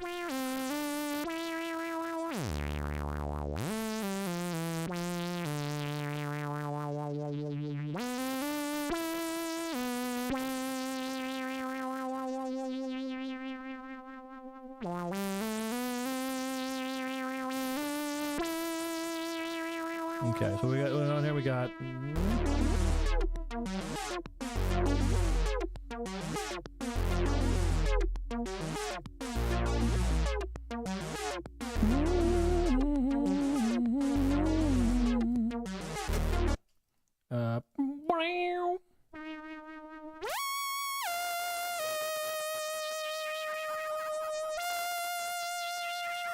See, there's no effect on that. It's just filter FM, which I love.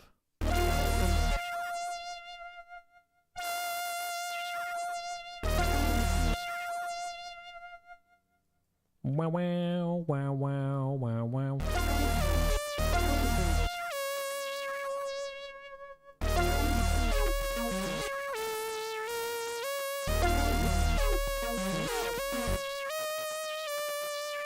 Sorry, it's kind of annoying.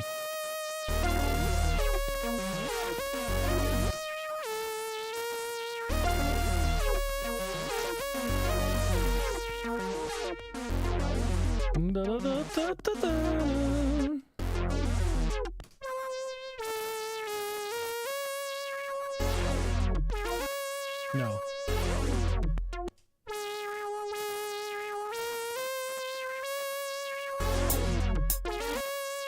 Sorry about this. Okay.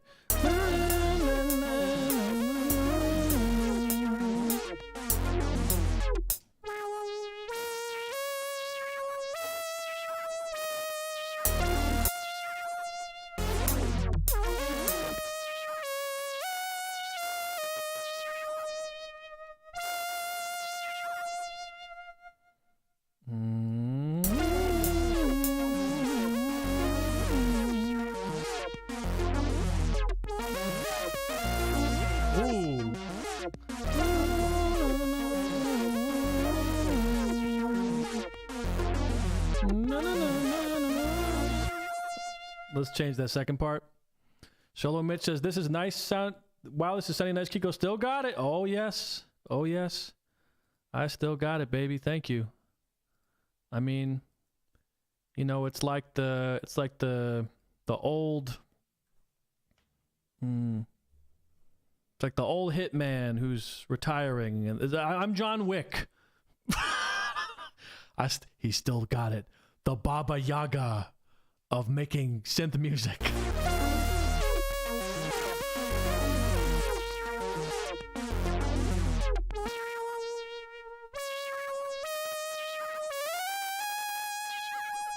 So the book says horrible. Damn. Let's get some drums in here. That's what this needs. Get some drums. Let's use a Roland kit. You know, just to stick with the whatever. Let's use a 909. You know, people like the 808. Kind of over it. A little over it, you know.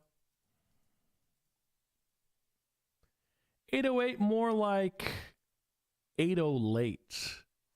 That was an ultimate diss. But the 909, no, 707. Sorry.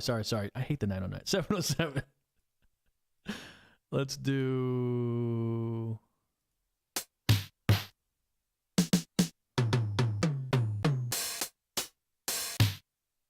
Oh, yeah. Come on. That 707 snare hits. Okay.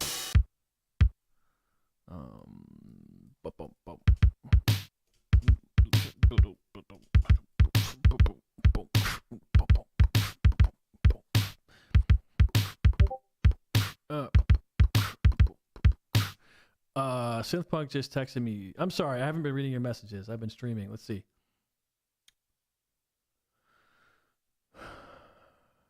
I am watching on YouTube. Fake. I don't know what that means. Are you on Twitch? Yeah, but no. Oh, yes, okay. I do stream on Twitch, but right now I'm only streaming on YouTube. Why? Is there something going on Twitch? Should I check this out? No? It says I'm not live. So yeah. Someone else was confused about that too. Yeah, no. So I mostly stream on Twitch. But today, this is a synth stream. We're just synthing, you know? That's all. No. Pattern 5.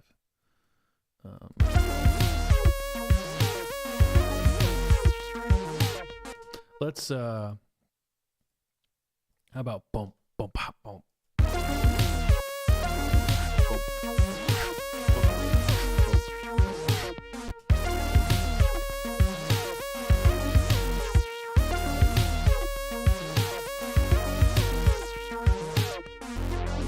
Let's beef up these. You know, I've been using this plugin lately. It's called Knock, or The Knock, I guess, by this producer named Decap Music. He's known for his very solid drum packs, and he has a plugin now. Needs a Kabasa. Yeah, we can do that.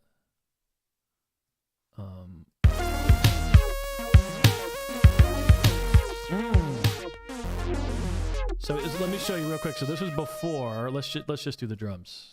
Let's see. Right here. Here's turn it off. So this is before. No plugin. Turn it on. You got these different modules here. Sounds fat. Thank you. So you got punch, saturate, sub, air, and then clip. If you want some nice sounding drums, shit, this thing's great. Let's turn up punch. And punch is just adding transients. It's just increasing the punch, the transient of the sound. Saturate is saturation, right?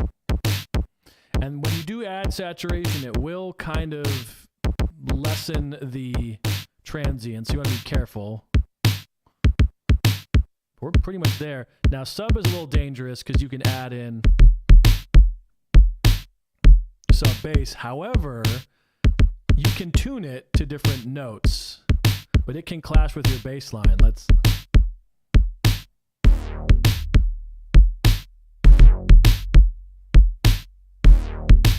Right? So you want to be careful. You can also, you can change, it's basically adding an 808. You can also add the decay. Listen to this.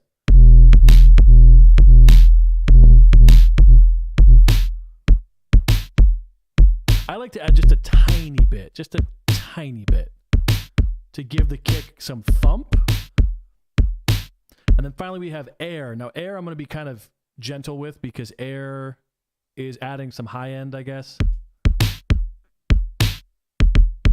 You don't want too much. You really don't want too much.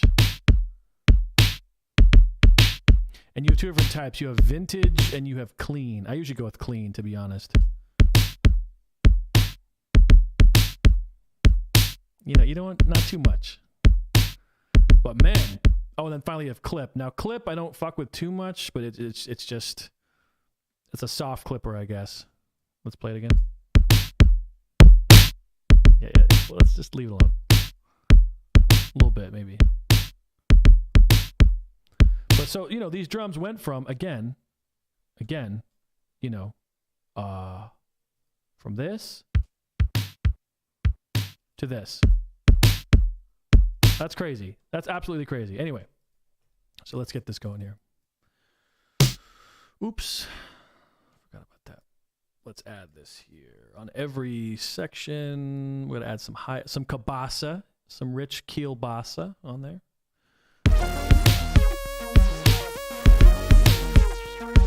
Now the sound might be too loud.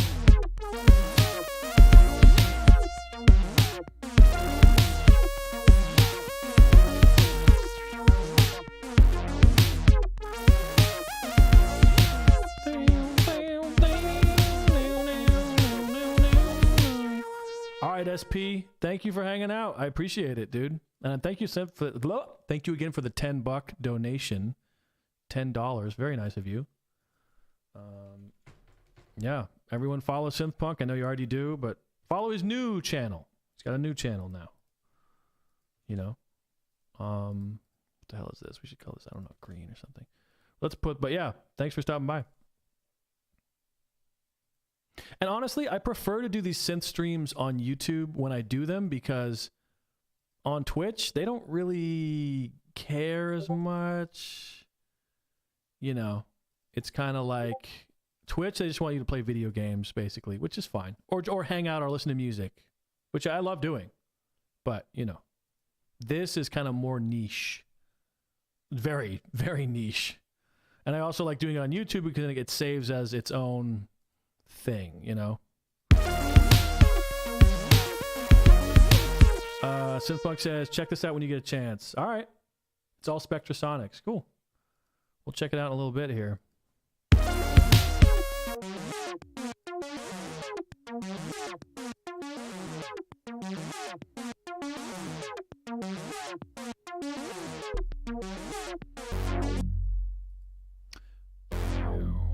Let's add some, this is my secret effect. Not really a secret, but it's just Waves Renaissance Bass plugin. Just adds that low end I love. And then I am also going to sidechain the kick to the bass, because I always like to do that, just to make some space, you know. Where's that kick?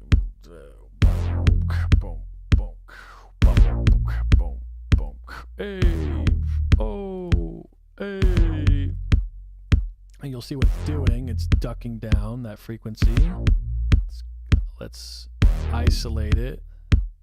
The frequency itself. That just helps with low end. Wow, I'm not clipping right now. That's crazy. I thought I would be.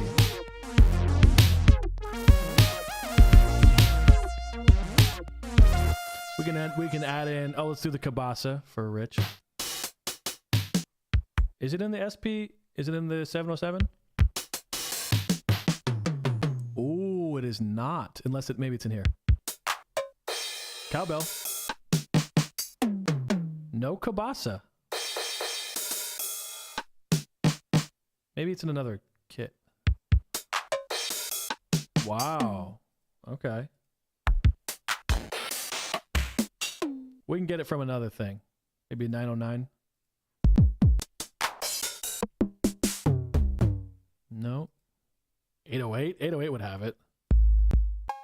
Right? Really? You're telling me the 808, you know what, maybe the 727. Wasn't that the Latino one? There we go. Yeah, they had the 707, then they had the 727, which I guess was like Latin percussion or something.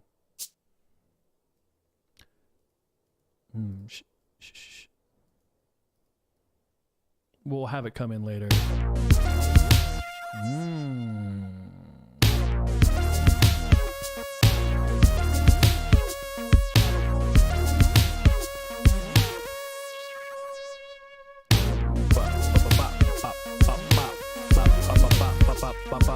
Right.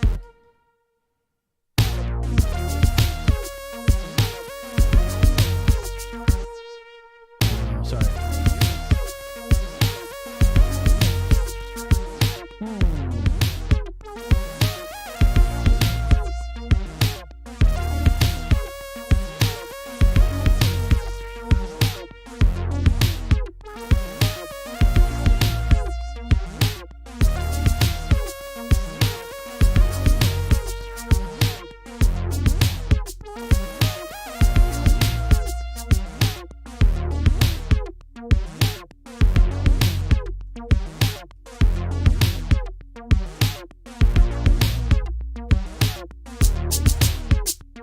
I knew that would happen.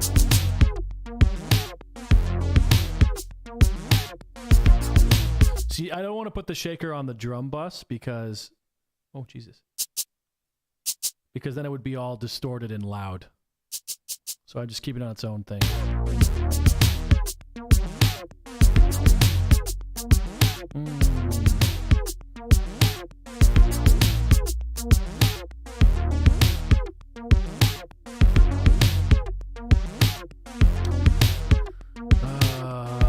Let's also add... for some reason, I'm only using Roland emulations. Rich says, this isn't your first rodeo with FL Studio. No, you're right about that. This is not my first rodeo. I've used it a few times. A couple times. This is actually my third time using it ever in my life. Wow, I'm so hungry. I'm doing a fast. I'm not going to eat until 8:30 tonight. I don't know why. Just to jumpstart my weight loss kind of thing. But when my stomach rumbles, I got to drink more water. Because drinking water is supposed to be good for fasting, I guess. Is that all my TAL plugins, pretty much? I have the Juno, the SH101, the Jupiter 8. Is there more that they do? No, I think that might be it.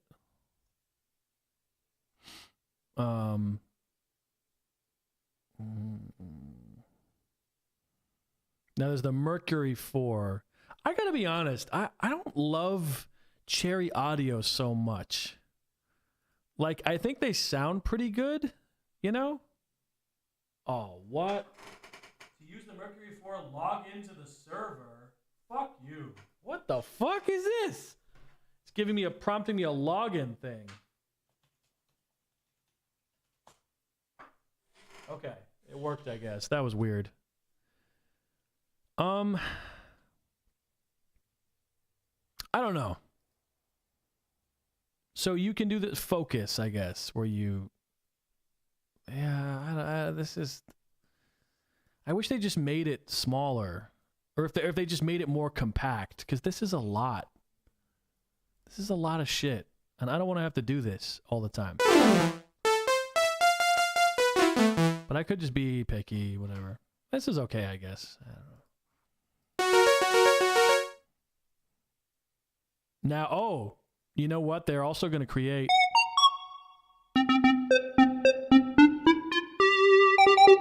They're gonna make Cherry Auto's gonna do a plugin of the CS80 that's coming out soon. Interesting. Let's do some keys. It's not really a key. You know what? I actually gotta use the bathroom. I have to urinate. Sorry. So let me do that. We're gonna go to BRB mode, and I'll play some music while we wait. I could play Synth Punk's thing. Yeah, perfect. Perfect time to play a song by Synth Punk. This song is called Uli Behringer Loves Synth Punk Forever. Okay. Music by Synth Punk.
Oh, man.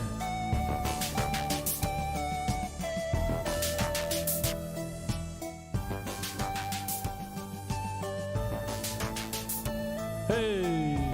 Oh. Hey. Oh.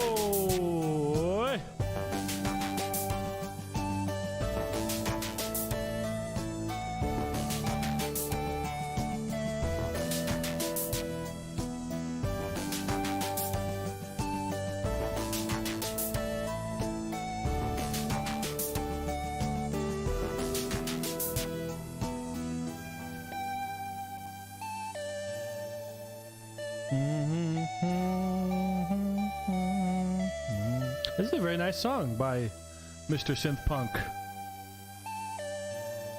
Look at him, the synthesizer king. Go back to this part. Hell yeah.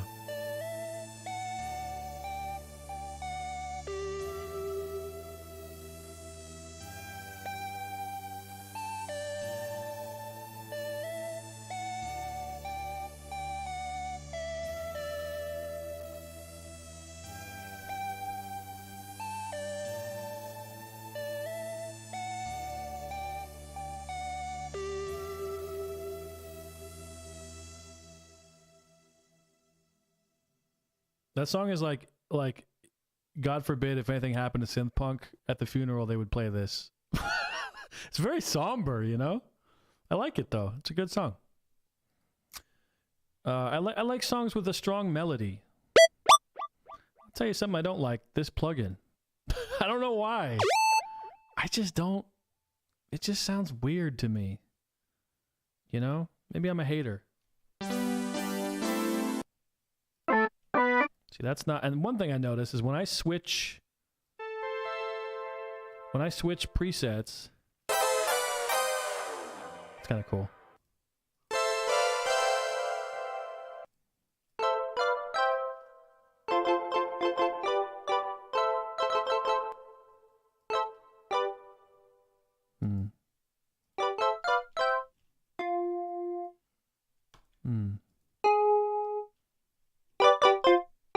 Okay, so this track has only Roland instruments. Is that it? There we go.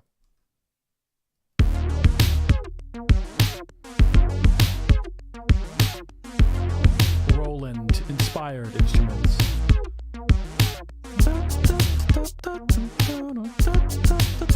There we go.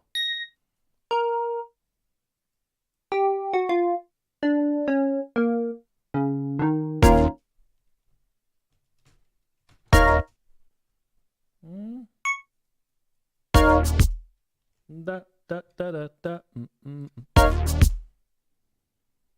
Bop bop bop bop bop.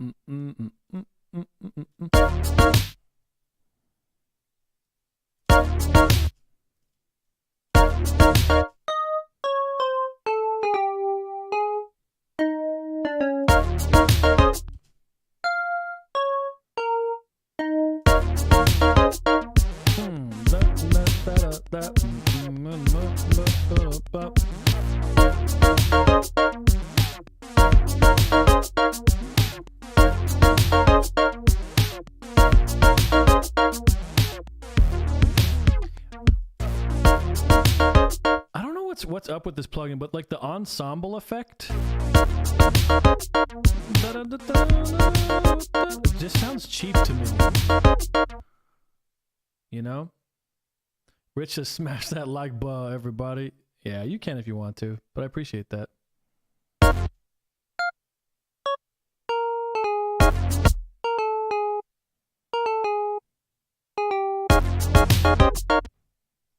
No.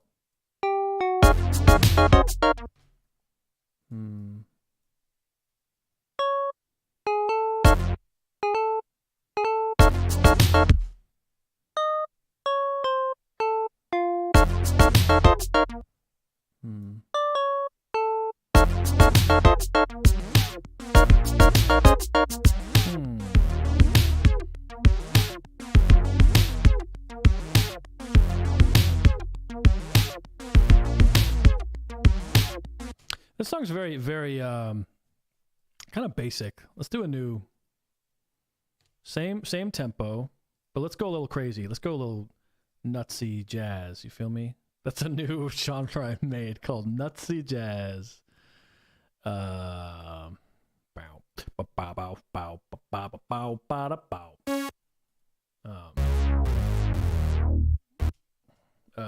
Crimbo says, yo, what up? Why are we here? Oh, because, you know, this is a synth stream. Wait.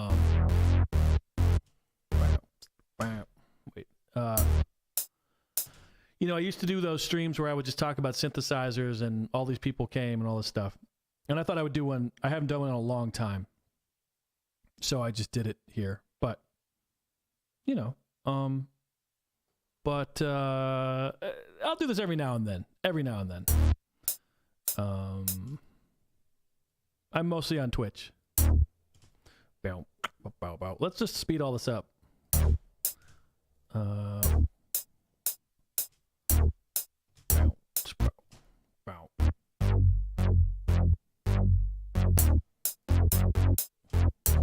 Bow, bow, bow, bow, bow, bow.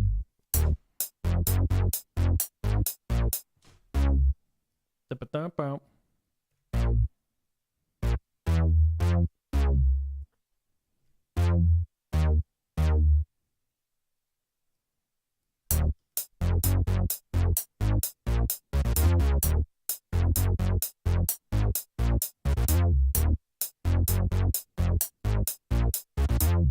No, I don't want that. I want, but the bow bow.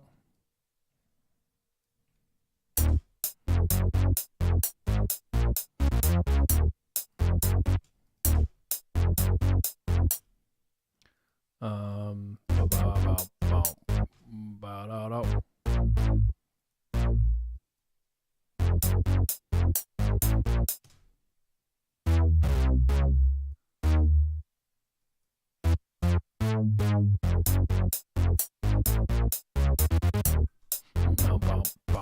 Hi, Crimbo. Kiko is training me on synthesizers. Am I? That's fair. If I catch notice, I'll come through per usual. How have you been? I'm all right. I'm doing a 24-hour fast today, which is not so fun. I've just been eating like shit lately, and I'm like, you know what? Can you even do a fast? The answer is I can. Well, okay, I stopped eating at 8:30 last night. It's now it's now 4, so I got 4.5 hours before I can eat again. So that's kind of crazy, but you know, I'm trying to lose weight. I've been higher than I want to be for some time. Oh.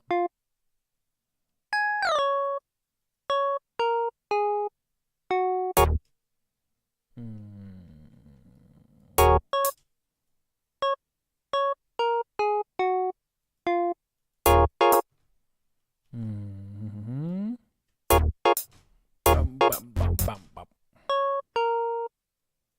Nope.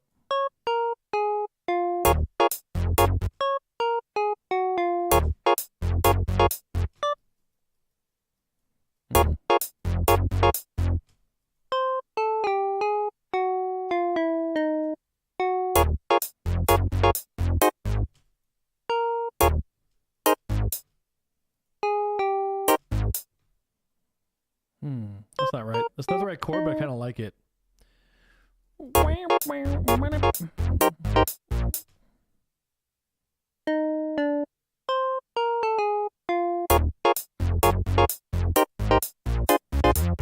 Ooh, that's like wrong. Those chord progressions are not right, but I like them.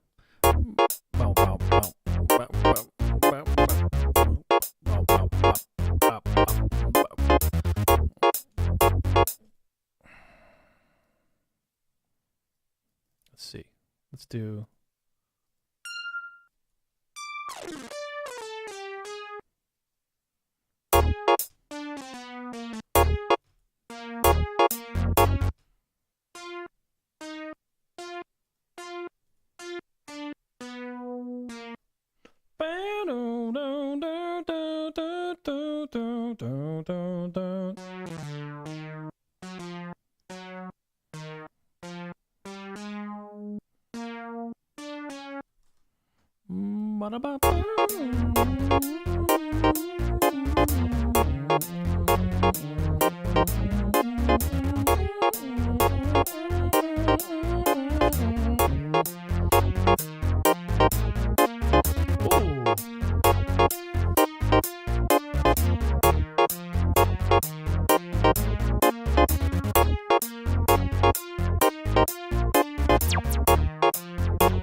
Here we go.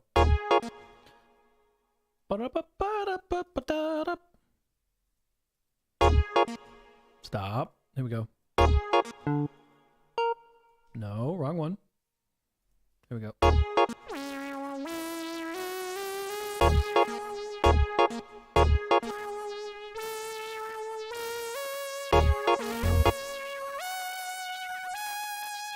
Let's just copy this actually to like layer it like an octave. That'd be kind of cool. Dude, FL's killing me with this stupid fucking thing. I hate that. Stop doing that. Oh my god, stop. Come on, dude.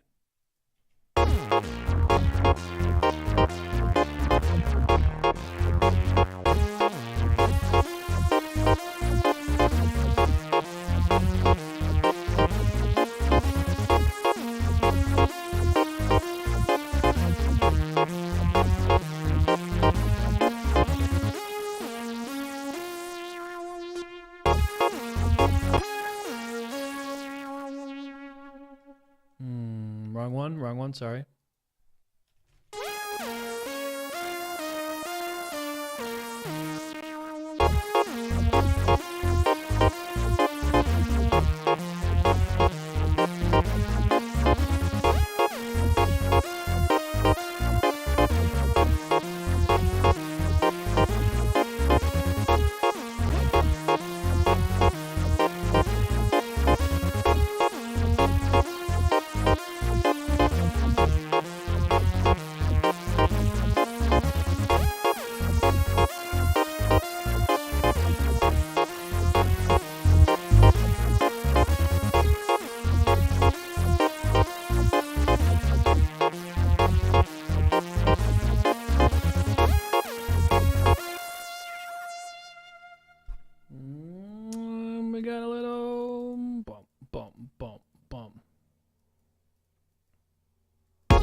lost in the mix, dude. Sounds getting very lost in the mix. You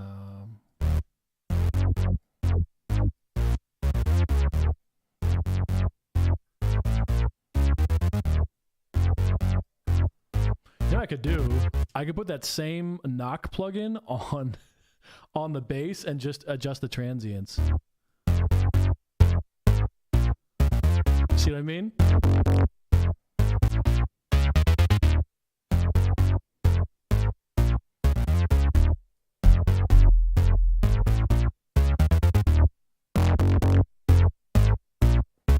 That's hilarious.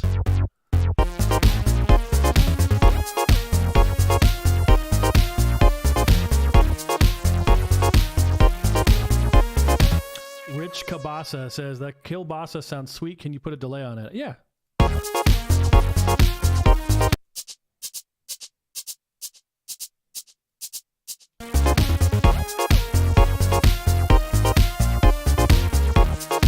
Wait. Let's see what kind of rhythm we should do. Could pan the delay too. That might help.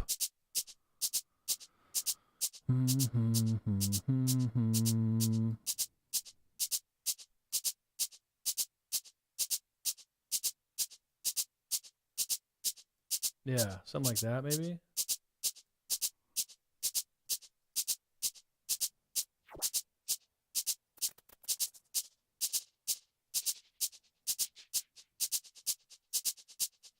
Ooh. Yeah, that's kind of cool. Right?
Rich says that will get the girls' rumps shaking. Yeah.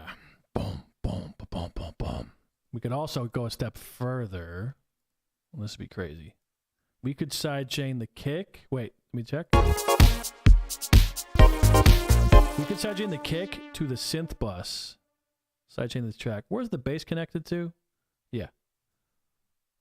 We do a track spacer. My favorite fucking plugin, because it's so simple. We sidechain to the kick. Bro, this shit's crazy. I mean, it's a sidechain effect. It's not that crazy, but still, you know. And then we go.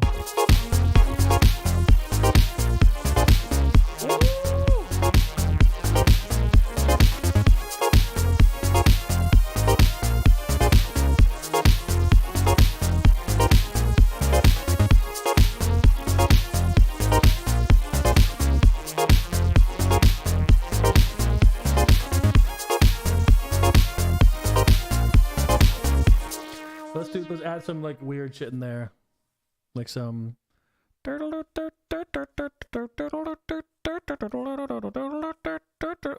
XV5080. Yeah. This will have the guitar pick sound. This is a Roland plugin. We're staying Roland for some reason. I don't know why. I just decided.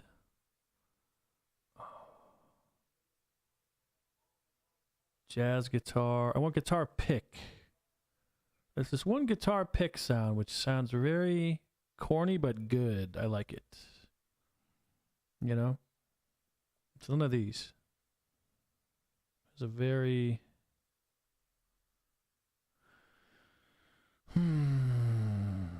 Piz... Yeah, mute guitar. I think I probably passed it. Let's see. The problem with these Roland presets is that like they don't. I think you can search for it. Let's see. Is there a way to? Jesus Christ. Like I don't want it in this drop down. I want it in. Jesus. Category. Here we go. There we go. Well, this is still very antiquated. Jesus Christ. At least we can see them all. Let's go to guitar. Is there a guitar? Electric guitar. Muted guitar. Perfect. Well, is it going to let me do it? No, see, that wasn't it. Why? How am I supposed to choose it? Electric guitar, muted guitar. I have to double click? Oh my God, you motherfucker. This is it, though.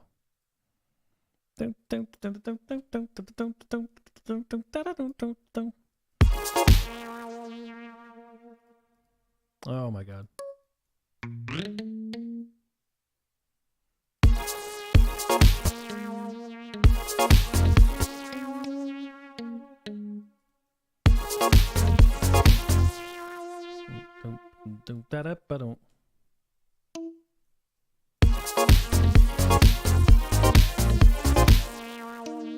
Now, what I really like is when you velocity all the way up. Oh, wait.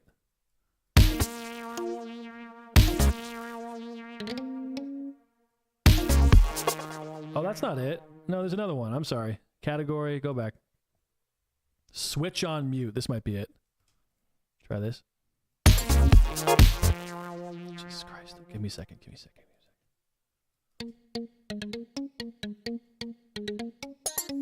Yeah. I mean, it's very corny, but whatever. It's fine.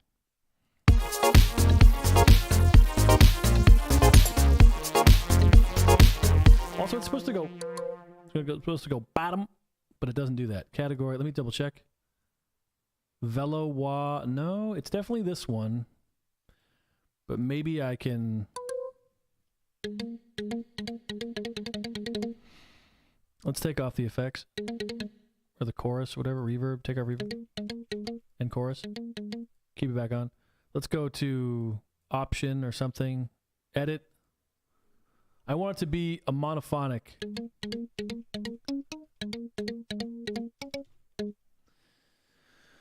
Yada yada does it. Okay. Pitch bend, blah blah blah blah blah blah blah blah blah blah blah. Legato. That's not it. Retrigger. No. I do want it like this. But no. What are you doing?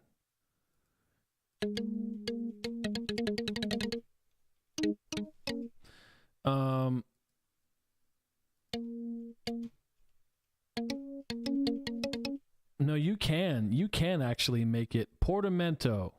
Is it this? No, we don't want that. Mono. Okay, so that works. But it should go. But I want it to. There we go.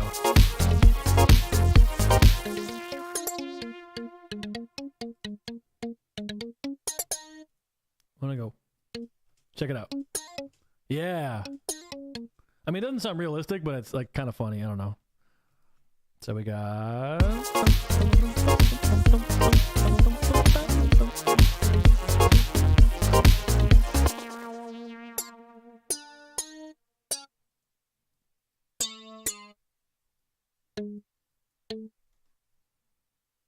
Oh shit, I just changed it. I meant to. Fuck. I hate when I do that. You know when you're making a pattern and then you think you made it unique, but you didn't? Yeah, like this. We got 19 and 18. Okay, and let's also, I wanted this to be audible in the fucking mix, so let's, but I don't want it to be on the synth bus because then it will get sidechained. I want you to hear it, so I'm going to put it on an instrument track.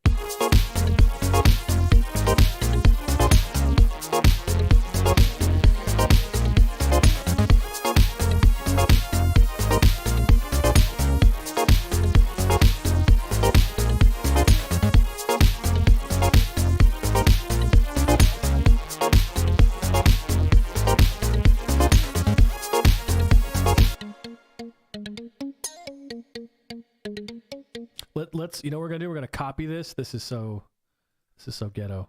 Here. We're gonna make this unique. Or merge pattern clips. I love this. And then you just go here. Da da da da da da. Nope, nope, nope. Fuck you, fuck you. Here we go. You take this, copy. Fucking FL, dude. It's only because I got the beta of the new one. Let's octave down.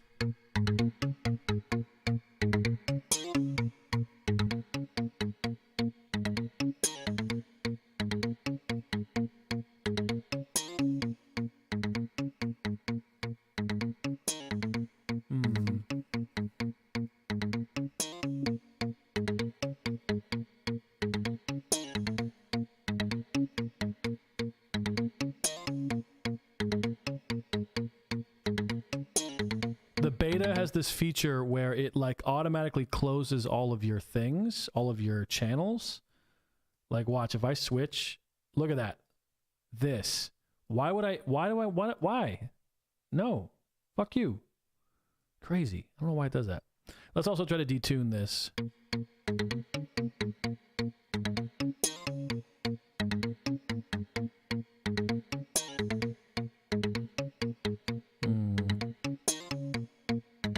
Stretch tune depth.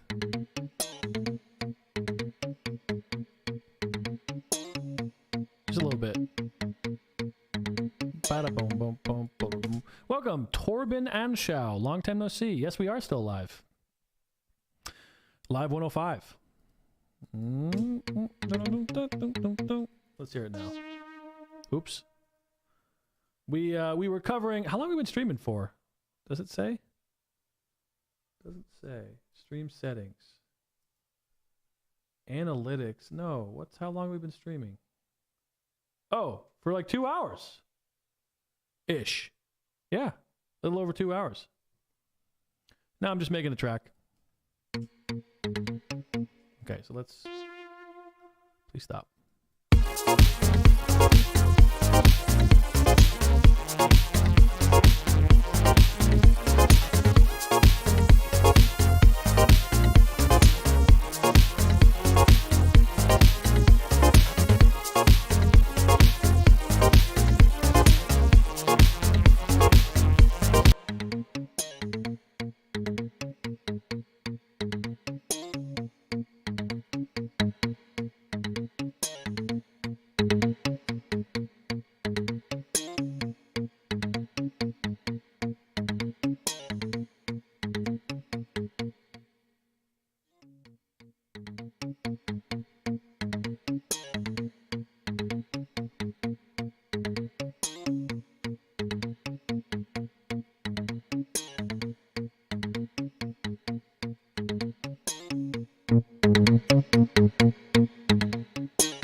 loud. Sorry, that's too loud.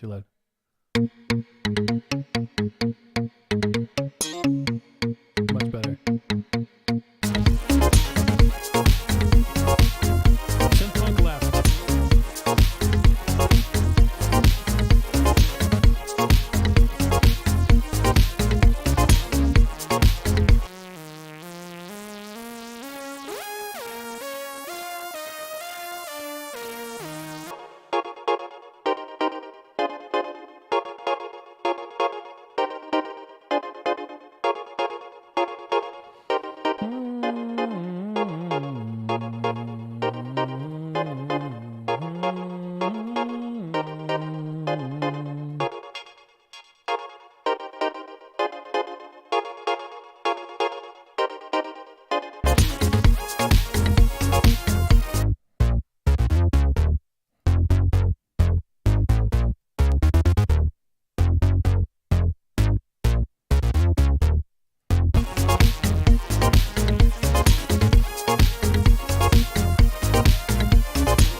Let's do this. Let's arrange this a little bit.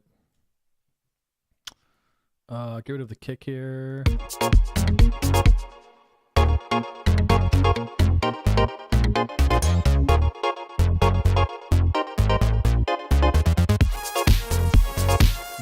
Not yet.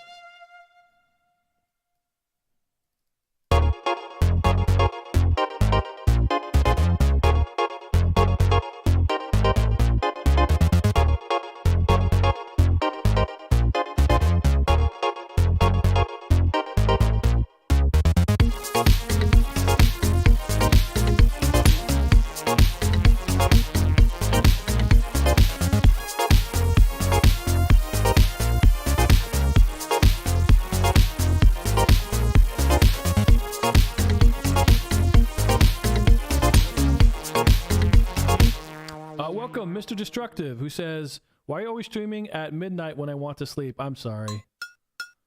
I feel that really hard. Lately, dude, last night, I went to bed at like 9. I'm an old man. Thanks, man. Yeah, I'm just fucking around, you know. Is it gonna win a Grammy? I don't know. Probably not. But is it a fun little thing? Yeah. These are all Roland VSTs. Well, they're not by Roland, but they're all emulating Roland plugins. The only Roland one I'm using actually is none of this. You know, this is a Juno. This is the SH-101. Mercury 4 is the Jupiter 4. That's by Cherry Audio. What's providing the synth bass? That's the Juno. This guy right here. By the way, if you don't own this, man, I know there's a lot of Juno plugins out there, like the Model 84 and all that shit. I personally think that Tal makes the best for your money. Like, dude, for the money you pay, you're getting a fucking amazing IMHO plugin. Absolutely amazing.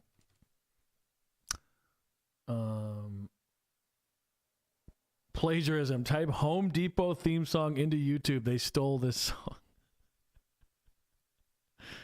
That is such a weird theme. Like, why did they make that? It's just like the dad anthem.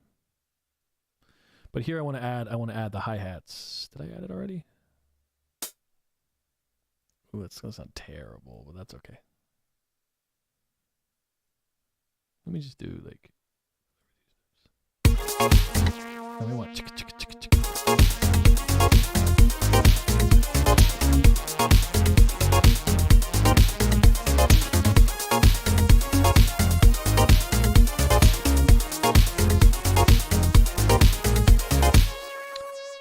They ripped me off. Damn.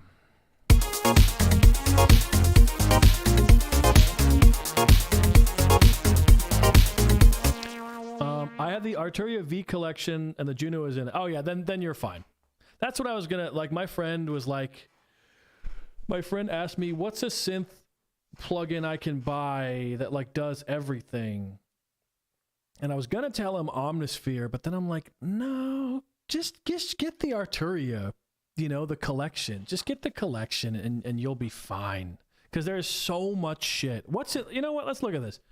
What's in Arturia V collection? And I kind of give Arturia shit sometimes, but dude, now it's $600. That's the only, like, goddamn, bro. But you're getting a ton of synths. Let's see. Accept the cookies. Okay. V collection 9. Overviews. So what are we getting in this fucker? Well, okay. New instrument. I want to see what can you just tell me what they're in? Details.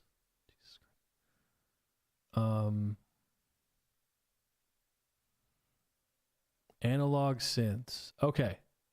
So in the V collection, you get the Korg MS-20V. I don't know how they get away with that copyright shit. I don't know how they get away with that. That's hilarious. You get the June 6, which is the Juno 60, right? Not the 106. It's the 60, I hope. The OPXA-V, which is the Oberheim OBXA. You get the Jupiter 8. You know, cool. You get the Synthy V, which I forget the name that this is based off of. The synth itself, I forget. Someone will tell me in the chat. You get the Prophet 5V, okay? You get the CS80V, the Buchla Easel V, the Moog, Mini Moog V, the Matrix 12. Now, this is a weird one. Not a lot of people have done a Matrix 12, plugin. Crazy. You get the Oberheim SEM V, ARP 2600V, Modular V. I mean, dude, Vocoder V. You get fucking everything. And then, these are all analog synths. Then you get the digital synths. SQ80V. That's a weird one. That's a weird one to have. I mean, it's cool. Emulator 2V. Casio CZV. DX7. You get the Synclavier. EMS Synthy. There we go. Thank you. Synclavier. You get the Prophet Versus V. Again, a kind of an obscure one. The CMI V. Okay. Keyboards, and like Torben was saying, you get the Mellotron, the B3, the Farfisa, Vox Continental, acoustic pianos. You get the Piano V, Stage 73 V, Selena V, Whirly V, Clavinet V, Augmented Instruments, Augmented Series. What's this? Augmented Strings, Augmented Voices. I don't know what that is. Analog Lab. Analog Lab V distills the quirks and characters of every V collection instrument into an instant access selection of sounds. If you're just, I just need a sound. Fuck it. You just get this. Bro, you can choose any type. Oh, it's fucking crazy. I almost wish I never bought. No, I like Keyscape. But I never use Omnisphere. I rarely use Omnisphere. And this thing, Jesus Christ, that's every fucking goddamn sound you could, every synth you could ever want. Crazy. Now it is $600, but I mean, you know, you're getting a lot of shit. Look at all that shit you get. That's crazy. Now, I do feel that Arturia, yes, you get a lot of plugins, but I also think, I don't know. The presets are just drenched in reverb. I kind of wish there was a really quick way on every synth to just turn off all reverb, turn off all effects. Just boom. Every plugin has a whole thing, and the shitty delay and stuff. But yeah, but honestly, yeah, I think, you know, if you never owned a single plugin and you got the V collection, I think you'd be very happy because the UI on these things are very good. Except for the SQ80, they could have probably changed that, you know, updated it. Maybe. I don't know.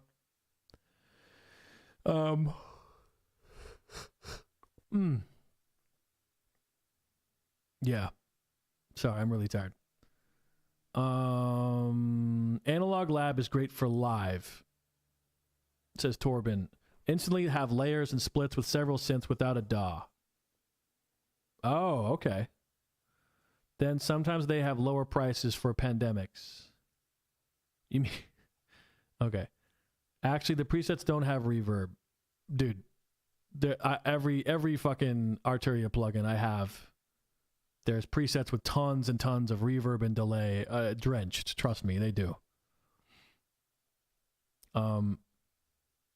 But all that being said, I think it's a great deal. It's a really good deal. Jesus Christ. You know, if you don't own any other plugins, get this. Because why not? Otherwise, you're going to have to go get individual plugins, right? Like I don't think Omnisphere is that user-friendly for people who want an all-in-one. I don't know. Omnisphere is like, there's a lot of menu diving. There's a lot. And I don't think it's the most intuitive. Whereas with this, you learn each UI for each instrument, you know, and that can be a pain in the ass, but at least they have tutorials. They have built-in tutorials in every plugin. You know, it's great. I guess you could also go the Native Instruments route, but I think Native Instruments is definitely not what it used to be. You know? Check out the Pro 5. The original presets don't have reverb. Okay, I'm just saying. I've used the DX7. I've used, oh my God, which ones do I have? I have some of these. DX7V. What else do I have? I had more. I have the Oberheim V, OBXAV, and a lot of these are just drenched. So we could argue about that, but I know I'm right on that. Now, if they have the original presets, that's different. But I'm saying the majority of the presets, you know, have it. Omnisphere sounds great. One day I'll have it. I don't know. I mean, you know, you don't need it. I don't think you need it. I don't know. Omnisphere is like one of those plugins people think you should get, and then you're just like, oh, I actually don't need this at all. Like I said, I never use it. I never use Omnisphere. Keyscape I use a lot. I love Keyscape. I use Trillion and Keyscape more than Omnisphere. Definitely. Clavinet V, man. Good stuff. I'll tell you what, folks. I'm so hungry. I got fucking 4 more hours before I can eat. And I'm doing this to myself. It's my fault. They're more for emulating, or more for guitars and stuff. You mean Native Instruments? Yeah. I hardly need anything else since I have a Kronos. Oh, shit. You have a Korg Kronos? 1 or 2? Let me look up the Korg Kronos. Korg Kronos 2. You know, I've never really looked into the Korg Kronos. I know it's a fucking powerhouse. I mean, doesn't it have... Dude, it has like fucking like 64 gigabytes of memory or something? Something insane. I could have that wrong.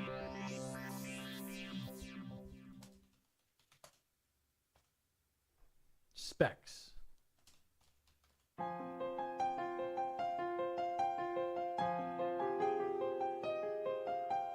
Dude, for disk drive, it has 60 gigabytes SSD.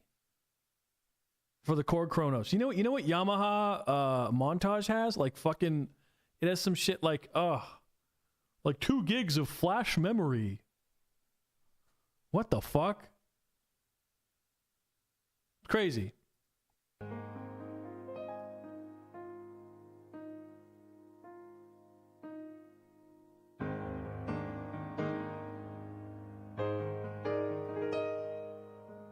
Okay, I don't give a fuck about the piano sounds at all. Let's move on to something else.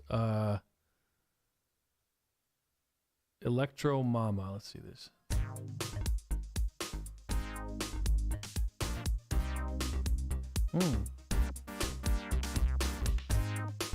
How is it for programming like analog style sounds? It's obviously not going to sound, you know, subtractive synthesis sounds.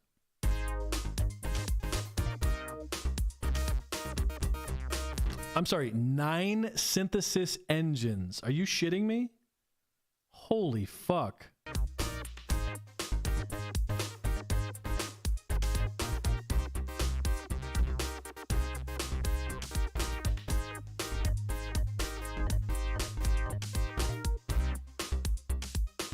That's crazy.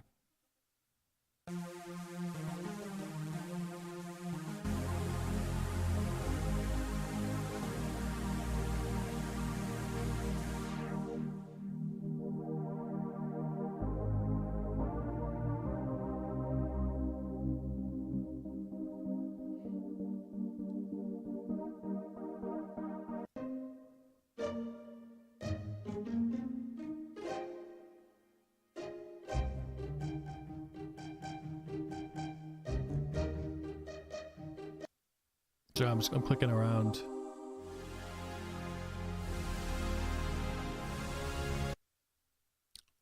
Crazy. Okay. So this thing is awesome for pads. It has 3 engines to do that. Poly 6, MS-20, and the MS-2000 engine. Won't sound like a mini Moog, but anything else, yes. Yeah, that makes sense. Fuck, dude.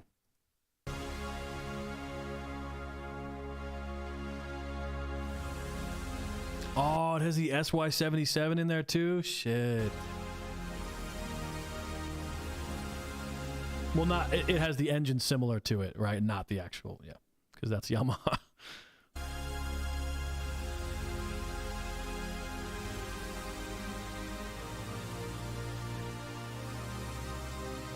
So, and I also like the screen. Well, I don't know. The screen seems fucking huge.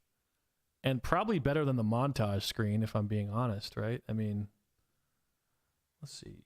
Korg Kronos 2 synthesis engines. I mean, we're not going to spend too much time on this, but Poly 6 sound engine. I'm curious. Korg Kronos contains 9 powerful sound engines. One of these is the Poly 6 EX. The Poly 6 EX is a virtual analog synth which is comprised of the features and sonic character of the classic Korg Poly 6 and the additional functionality that the power of the Kronos brings to it. It boasts a whopping 180 voice polyphony and an oscillator, a sub-oscillator, a 4-pole resonant low-pass filter, dedicated chorus, ensemble, and phaser effects, as well as classic ADSR parameters, and 2 multi-stage envelope generators, and much, much more. Let's dive into this expansive sound engine so that you can take advantage of all the power underneath your fingertips. Hello and welcome to this Korg Kronos tutorial. Oh, okay, wait a minute. So this is Korg Kronos 1. This is the first one. I do not like this screen. This is the thing, because I had a Korg Chrome, which also had a screen like this, and it really turned me off. I don't know. Is this what it looks like, or is it? This is the first Korg Kronos, right? Because the 2 seems to have a really fucking dope ass interface. I could be wrong here. Let's see. You can also access those same tabs from your main window. So if I knew I wanted to get into the arpeggiator, rather than clicking this one, which gives me to the main, I would just click over here, and now I can select. Now it goes right into my arpeggiator parameters. If I wanted to change the LFOs, I could just click on the LFOs, and it takes me to the LFOs. So that's just different ways of navigating around, getting to the same places. But what we're going to be focusing on in this tutorial is the main parameters. And the first parameter we're going to talk about is actually the vibrato intensity, and that's this. Wait. So you're saying that the Kronos 2 and the Kronos 1 have the same screen style? That's a disappointment. Really? They look the same?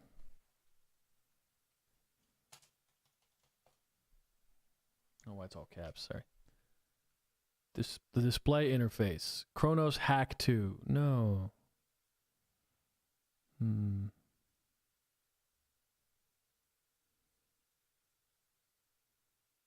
This is 2011 Technique, unbeaten until today. See, look, that looks way different. That looks way different. See? With the little colors and stuff. That's not the ugly white. That's what I'm talking about. The screen, dude. Is it really the same?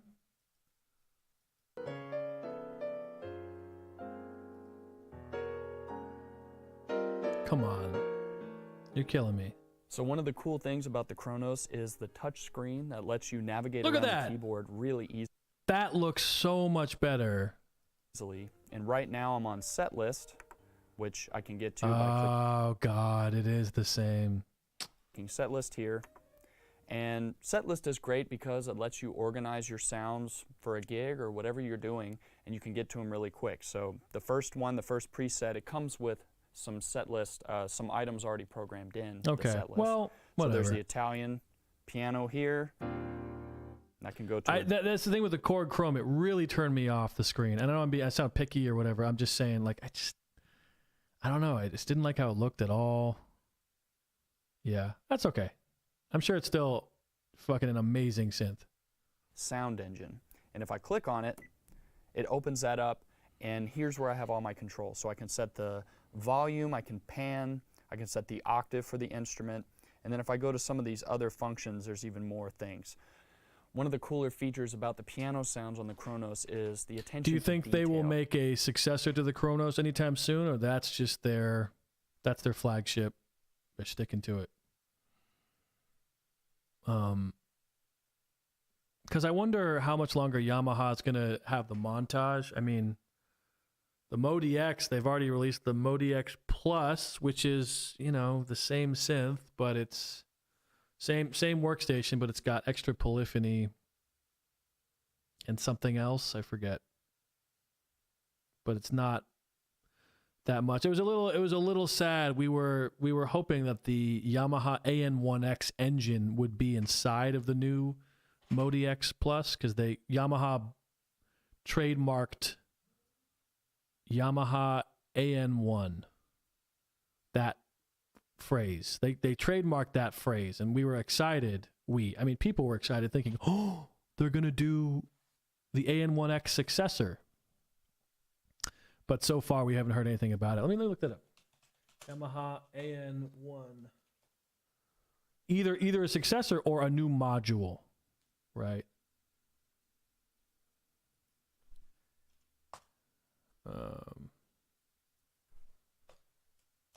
AN1 copyright. I don't know. ANX, excuse me. It was called ANX or something.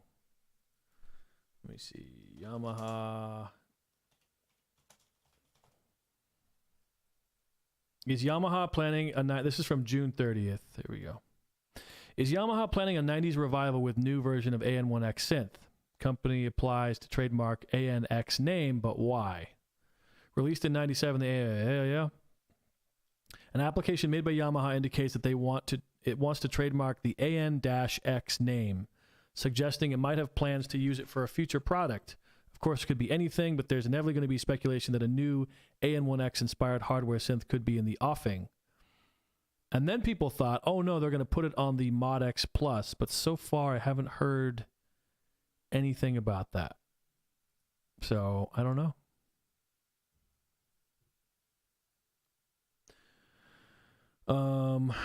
They have to. They stopped the Kronos and did the Nautilus, which is a rip-off. Right, I remember the Nautilus. There will be a successor for the Kronos. Yeah, the AN isn't even that exciting compared to the VL. They should follow that part too. Right. I mean, I like the AN one. I mean, it sounds fucking great. And to be honest, as an owner of a Mod X and a Montage, I have to say, programming subtractive synths on that thing was, you know, it wasn't the most fun. I mean, it was kind of like awkward as shit. Like there wasn't like a normal, I don't know.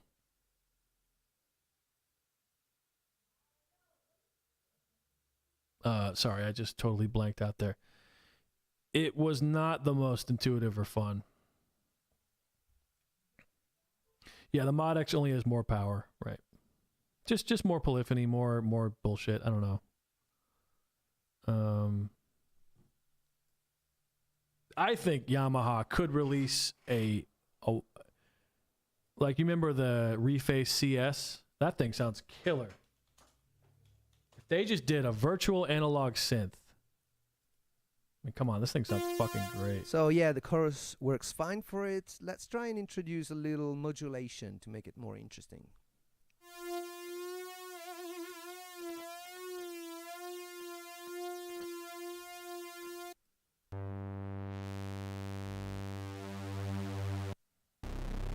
Okay, I can do that. Higher octave. Jump! Love it. Let's put some delay on it.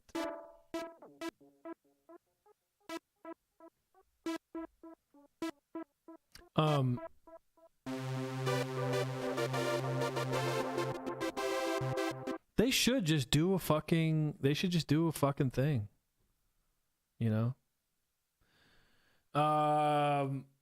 The difference to the Kronos that has at least virtual analog synths without samples.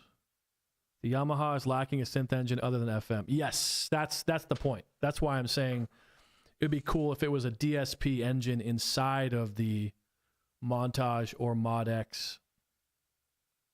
Yes, exactly. Sample-based subtractive synths won't sound good with sample. I agree 100%. And that's what I would try to do. I'd make my own bass lines on that thing, and it sounded like shit. What's up, Ghost? Yeah, I'm doing a little synth stream for synth fans. It's got to be real saws and squares. I agree. Because then you get this weird aliasing thing when you use samples. Welcome, Mike. Mike says, if they made a full blast CS80, you know fuckers would spend their retirement on it immediately. Well, yeah, I mean, we see that now with the OBX8, you know, or the Prophet 5. I mean, they're like, okay, here it is. We did it. And yeah, it's expensive, but now you can shut the fuck up and buy it or don't, you know? I gave people what they want. Granted, the OBX8 is a little... It's a little... there's a lot of menu diving on that fucker. But if you want a classic Oberheim, you know, with all the fucking shit inside of there, you know, transpose sample, you sound like an egg. How delayed am I? But if you want a classic Oberheim, you know, with all the not too bad. I thought I was really, really delayed. Oh, there's Isotope 10 out? Ozone 10? I'm still on Ozone 7? Yeah. I want to upgrade. I want the fucking mastering assistant. Dude, that shit's crazy. Mastering assistant can sometimes overwhelm the output. Did you check it out? Which one? Ozone 10? No. No, because the thing with me is I worked at NAMM. Did I check what out?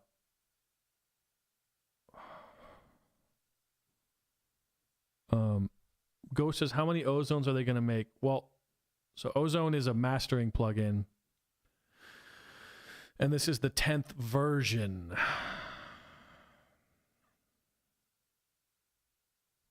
Are you a Soma enjoyer? The Terra is looking weird as hell. I don't even know. Oh, yes. This fucking thing. Oh, yeah. Yeah. Yeah, so this isn't actually an instrument. It's a manta ray that they killed and turned into wood. No, I don't think I'll be buying this. It's interesting, and I've heard some sounds from it. Oh yeah, the Soma Terra demo video. Here we go. This thing's fucking weird. Wow, it's a 55-minute video. 2 days ago. Oh my god. Okay, this is recent.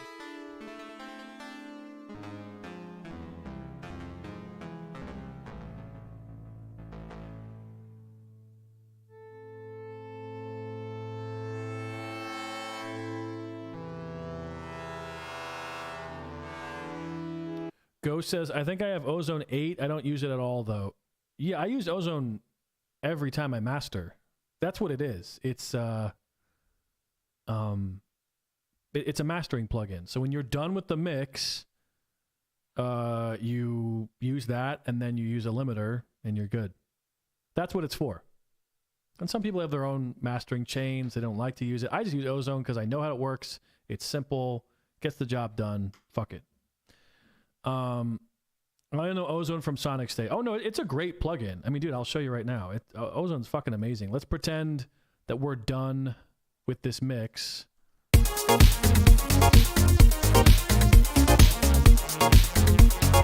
So then you would export it.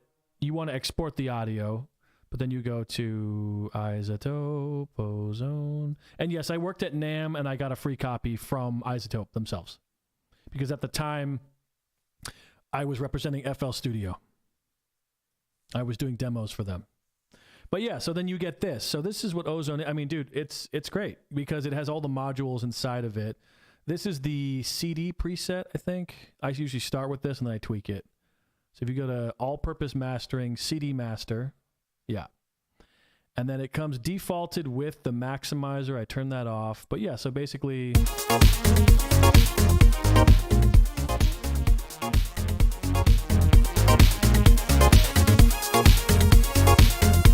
Now, it's clipping and stuff because I haven't finished the mix, obviously, you know, and yeah. And you always want to do it with audio, not with MIDI. Yeah. But yeah, I mean, you choose your sections. You got the EQ, you got the dynamic section, you can compress it. I absolutely love the imager. Love this thing. You know, you find the bass frequencies and you stereo image them. So you don't want the bass to be too wide, obviously. You want it to be more down the middle. Right? We've isolated the bass there.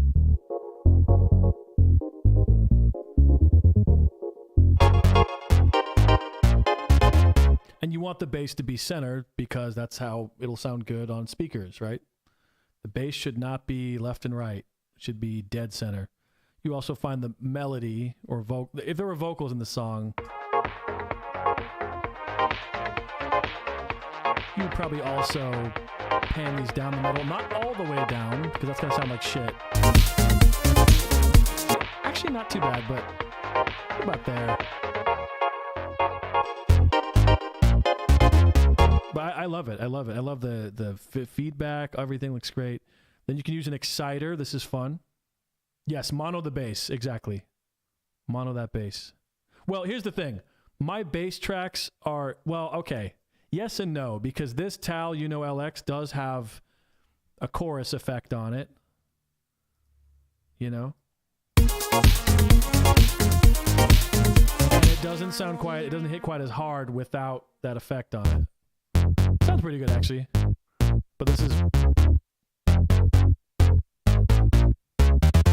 So if I go back to the imager and I bring the bass all the way down,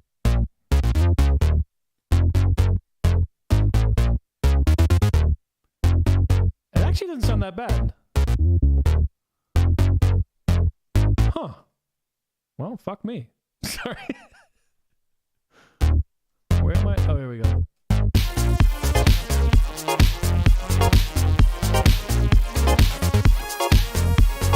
I don't like to do absolutes because I'm not a Sith. So then the exciter, this is interesting. You can add some, it's kind of like distortion. No, obviously that's way too much. You have a mount knob and you have a mix knob too.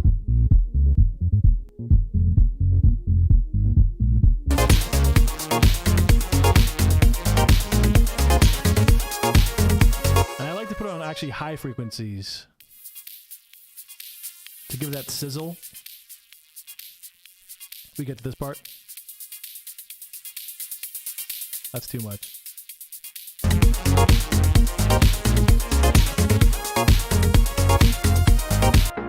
I probably wouldn't put it on the melody or vocals. Then you get some real nasty harmonics in there, you know. Also, it's clipping. Again, you do not want it to clip. You need to be fully mixed by the time you get here. So then you also have a post EQ, which is identical to your original EQ. I usually end with that, but then you also have a dynamic EQ, and this ducks down frequencies. Let's see. It adjusts. I'm not sure how it's. Oh, there's a threshold. Okay, there's a threshold. And you can choose the curve and everything, and it reacts to. So if we go, let's get rid of that actually. Let's just bring it back to where it was, like maybe on the bass.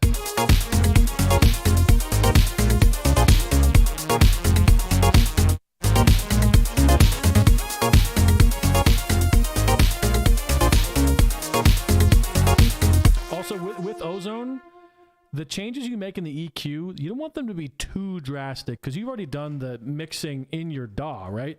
You've already, sorry, I'm sitting on my tailbone. You've already done the mixing part, you know, in the mix. So this is not, the mastering is not meant to mix your track for you. It's meant to do that final polish. That's why I was always told, if you're going to do some EQ or whatever, don't go above 2 decibels. Because anything more than that, you're just trying to save a shitty mix.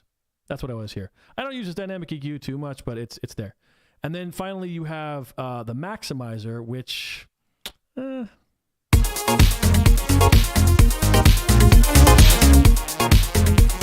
don't like to use it that much, I'll be honest with you. I just don't really touch it. And then finally you have the limiter. Now, I don't use this limiter because I use FabFilter Pro L.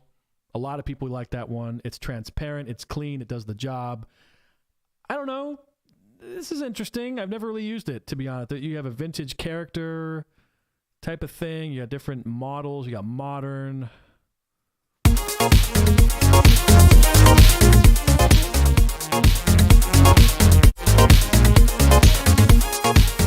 think the other thing, the reason why I don't use it, to be honest, is because I'm used to FabFilter's visuals, so I understand how to do that better, whereas this, I have no idea what the fuck I'm doing. But anyway, yeah, dude, this is a must-have plugin if you're trying to master. Anshao says, my reason I don't record anything worthy to master. Well, you know. I use a thing in Ableton to isolate lower frequencies to mono. That's pretty cool. But that's my only trick. I'm bad at mastering, etc. Yeah, dude, I'm also, I mean, here's the thing. I know how to master with Ozone, but just good enough. Just good enough. And some of my mixes, or some of my masters, I go back and listen. I'm like, oh, we're lacking some dynamics and stuff. Anyway, but yeah, that's Ozone in a nutshell. But I like it because here's the thing. Now you will notice the CPU meter. Let's see. Let me go to, when I turn it on, it jumps up by like 10. But it's convenient because all your plugins are in one thing. Because here's the thing. You could do what Ozone does with 5 or 6 different plugins. I like it because it's all in one bundle. You have different modules, right? You can swap them. You can turn them around. You know what I mean? Play around with it. But yeah, Ozone is a must-have if you're trying to be serious. I'll be looking for a Black Friday sale. Yeah. I mean, you know, you don't need to use Ozone, but if you do have it, it's really handy. I'll just say that. What the fuck were we talking about before this? Something else? Oh yeah, this fucker, the Terra. So to be clear, this is all digital, right? This is a DSP synth. It must be. Not that that matters. It's just interesting.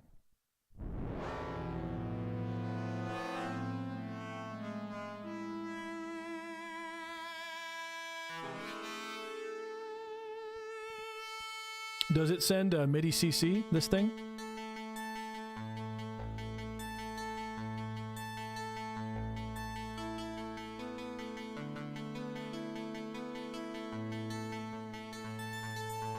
And you already have one?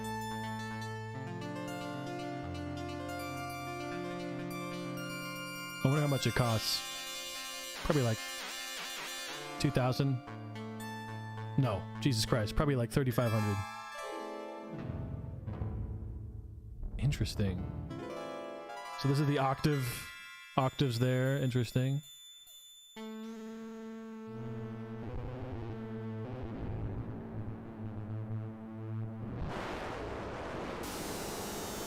The manual doesn't even describe it. Sends MIDI CC can be real complicated. It can't receive. Okay.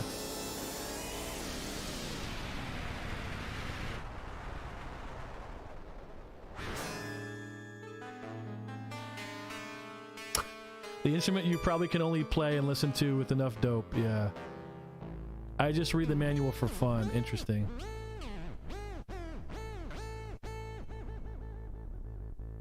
Yeah, this is nuts, dude.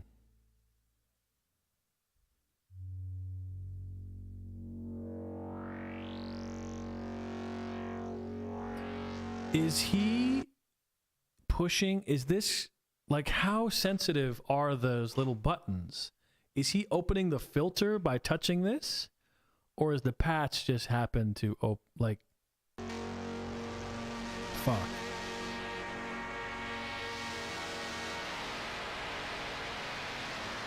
I think this would overwhelm me because just not knowing how to do everything, not knowing how to fully master what's underneath would drive me crazy. It's also kind of large. I mean, his hands only... I kind of want to smoke weed now.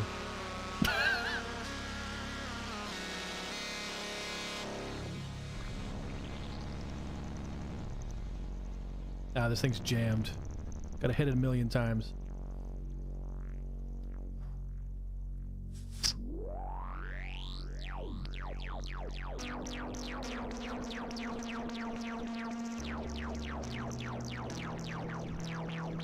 Damn it. I hate this fucking thing. It's called a Stizzy. Stizzy gang.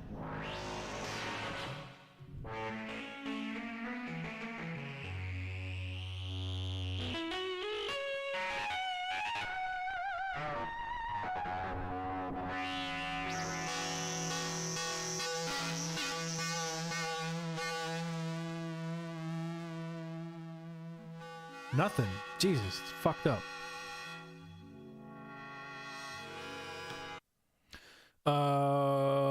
I think it's like an interactive MPE controller. It has 32 engines, all of them full of mysteries. Crazy. God, how much is this gonna cost, though? You know, like... It gives me anxiety. But it's cool. I mean, I don't hate it. I'm like, I just don't know if I would ever buy it, but... Oh, we got a hit. Okay. And now I stop. Because I am fasting, and I should not have smoked them. Because I'm fasting. So now I'm going to want to eat. I got 3 more hours. 3.5 more hours. Fuck, why did I do that? Why did I do that? Okay. Let's drink some water.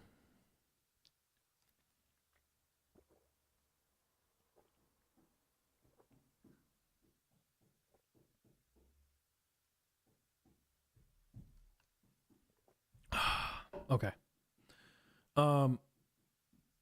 It's a task, then why not? When I look at it, it seems like a fake, but it probably isn't. What do you mean? This feels fake to you?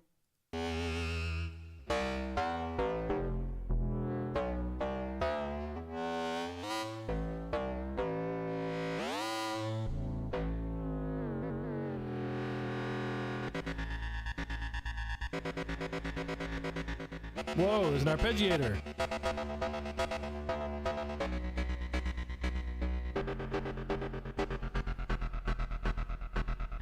Price estimated around 1,000. That's all? What? What? What? Whoa.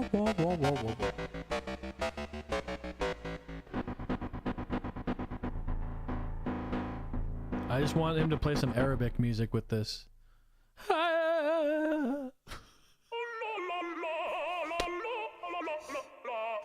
Yo. Wow. That was crazy. I just saw the replay.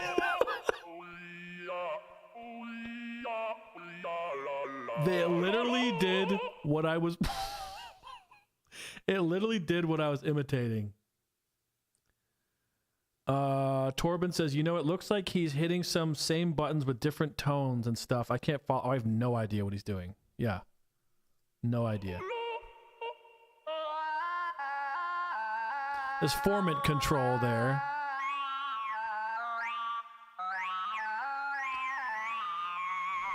I wonder why is it laid out in this pattern? It's just so strange. I don't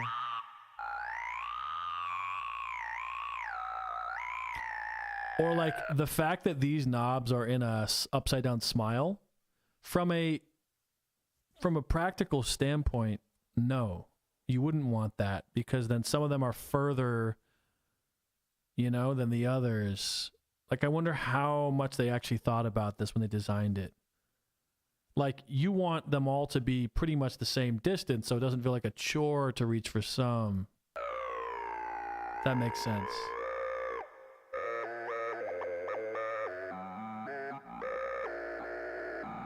I'll tell you what, I hope they never release the plug-in version of this, because that would take all the mystery out of it, you know?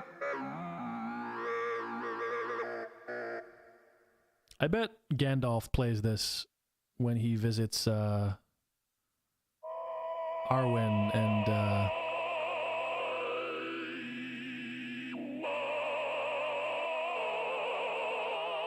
who's Arwen's dad in Lord of the Rings? He's the elf. Oh man.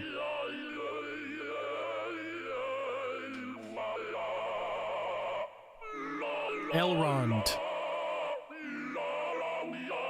Dude, imagine Gandalf comes over to Elrond's house and Elrond's like, dude, check out my Dallas jam with the Soma Terra. And Gandalf has to go, yes, that's very good. Torben says, I see Soma has already done some stuff and it's not that expensive. Expensive? Yeah. It's probably easier that way to get different tones together, I guess. I don't know, man. Many stuff doable on a guitar you can't on a keyboard. Yeah.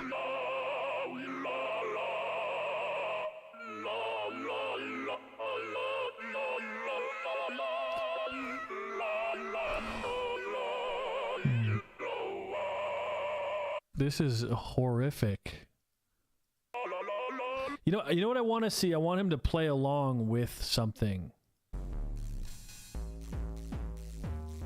I want to see him play this with a band. Because, yeah, okay, yeah, it's cool. Yo, was that Jack Duxbury? Jack Duxbury commented on this. Holy S. Bleep, bleep, bleep, bleep. What an outrageously amazing demo of an equally mind-blowing instrument. One day I want to have one of each of all your incredible creations. Mad respect. Is this really Jack Duxbury? It is him. It's him. He's just commenting in the wild. Jim Jones says, demo? More like masterpiece. It's clear you guys have created something very special. Beautiful performance, too. I'm off to pick my jaw up off the floor. I might be high. Cool. Finally, just 2 weeks ago, pulled the trigger on my first Soma gear, Lyra, Cosmos, and Rote. Yeah, I don't know, man. I don't know about the Soma. I don't know. What's Cosmos? Let's look at their website. Okay, this looks more normal. Cosmos is a drifting memory station designed to work with meditative states through music. The design of the controls, functions, and generated soundscapes are intended to evoke in both performer and listener states and experiences inherent in meditation, such as limitless space, fluidity, spontaneous development, presence, the ability to hear, tranquility, the experience of subtle harmony, and happiness enveloping the whole world. Dude, who the fuck wrote this? From a functional point of view, Cosmos is a large array of sound memory in which recorded sounds undergo constant recombinations. So their whole thing is they make products and they hope that you're really blazed. And there you go. I don't know, bro. I don't know if I want to put money into this. What's the Lyra 8? This is I've seen this one. The Lyra 8, Hello? Jesus, other people fucking bumping around and shit. The Lyra 8 is an organismic synthesizer. What the fuck? So it's 8 voices, but it's not polyphony? 8 generators, which will be referred to as voices.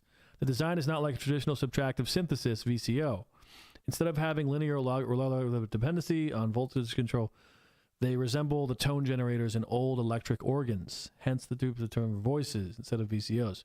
Lyra uses non-linearity a lot, and the voices are constructed in such a way that allows for non-linearity to express itself. There's a DIY version. Oh. Wow, that's beautiful. That is very pretty. Wow. I just don't think this is right up my alley. I think it's a little too new wave. The early work was a little too new wave for my taste. But when sports came out in '84, sorry. Excuse me. You know what I want is, I don't know. I want a Nord again. That's what I want. I mean, dude, honestly, Nord Lead 4. Like, dude, this shit rocks. It's so simple. It sounds exactly how I want it to sound, you know?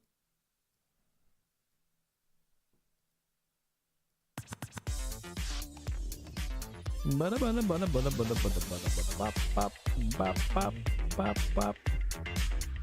this synth is like fucking old.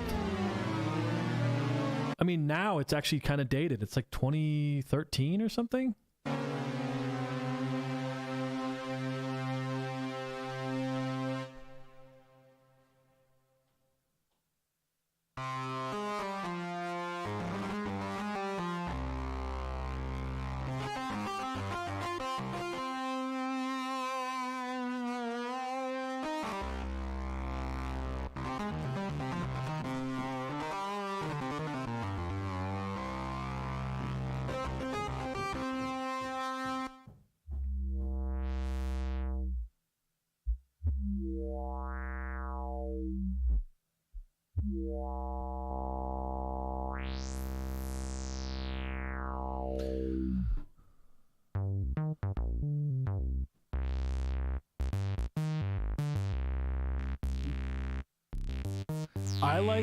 I like this one because, I don't know, these sounds are whatever, but I like it because it has 12, 24, and 48 low pass. 48, that's some fat filter action. You feel me? Like, way back in 1995, the first virtual... We already watched this, I think, but is there a list of impulse morph? Yeah, these are cool. Lets you assign this multiple is cool. parameter changes to a button for instant recall during performance.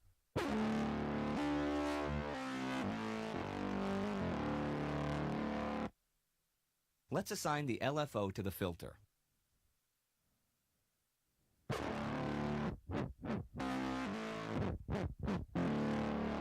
That's so sick. Now let's change the LFO speed with another impulse morph.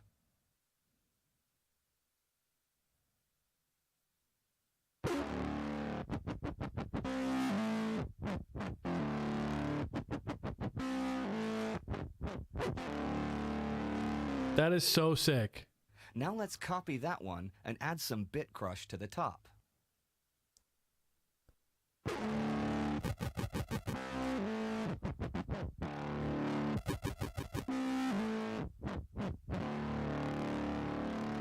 Dude. Morphs can also be controlled with the mod wheel, velocity, or a control pedal.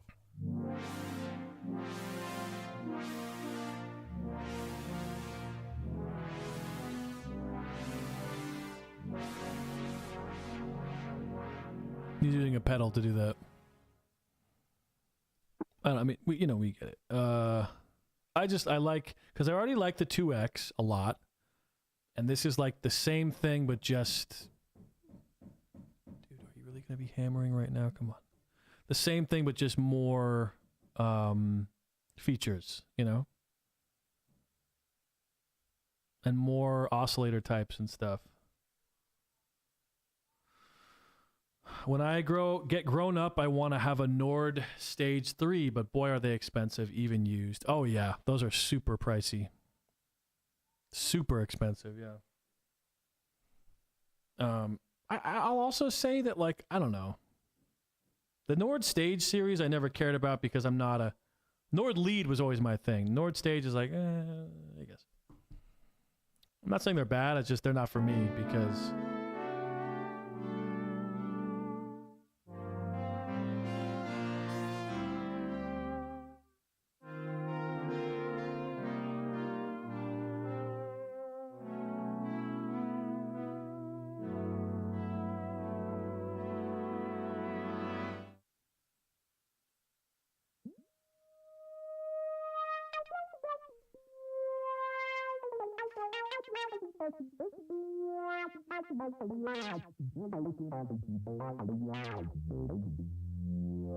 The new M transistor ladder filter adds an authentic vintage character to your groove bass lines.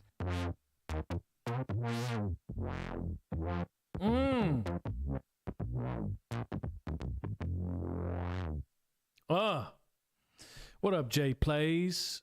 Jay Plays, we got the movies. I'm just probably gonna wrap up this synth stream. I'm also fasting. Damn, David Cross going in on that synth. Yeah, how long have I been streaming for, dude? 2, 3, 4, 5, 3 hours. Shit. It's pretty good. I got, fuck, I have, let's see, 5, 6, 7, 8. I have 3.5 more hours before I can eat. I'm doing a whole 24-hour fast. It sucks. Are you streaming tonight? Are you streaming tonight? Synthpunk says Nord Lead 4 or Wave 2. Why does it, dude? I don't know why, but my mic sounds like it's quiet. You know who would be really good at fasting? Sonic. Shut up. I think I would still go with the 4 Synthpunk because I don't know. The Wave 2 is like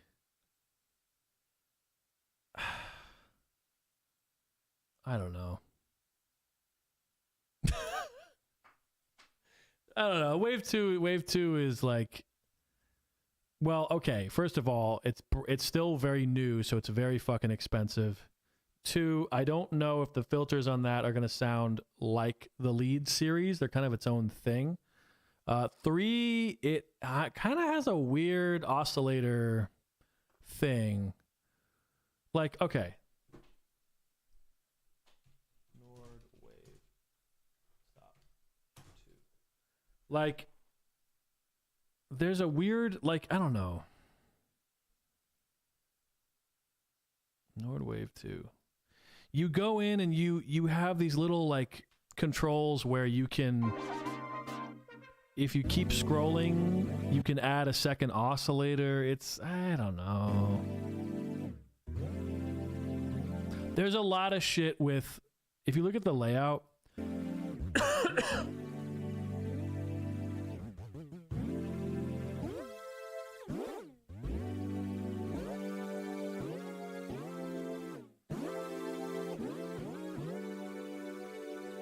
there's a lot of menu diving. Not menu diving like normally how you think of menu diving, but there is some menu diving in the Nord Wave 2. Whereas with the Lead 4, it's all there.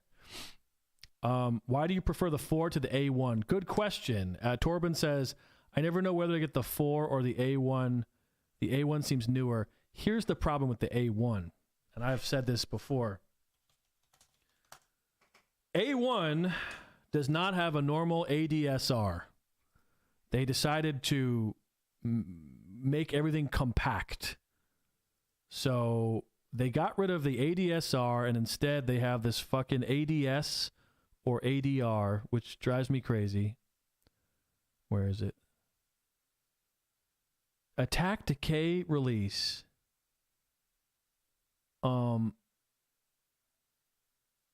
And they also, with the oscillators, same thing. There's like oscillator configuration knob instead of like pulse width and da-da-da-da, right? Like, you're scrolling through shit, and I hate that. I just like, give me the fucking thing. They hate sustain. There's no sustain. Well, there is, but you have to trigger it. It's now, what pisses me off about the A1 is that it has better effects. It has chorus, ring mod, flanger and stuff. And it has 26 voices as opposed to 20. The Nord Lead 4 only has 20. Now, I say only. I mean, 20 voices is a lot. But it would be nice to also have that on the 4, but it's only on the A1.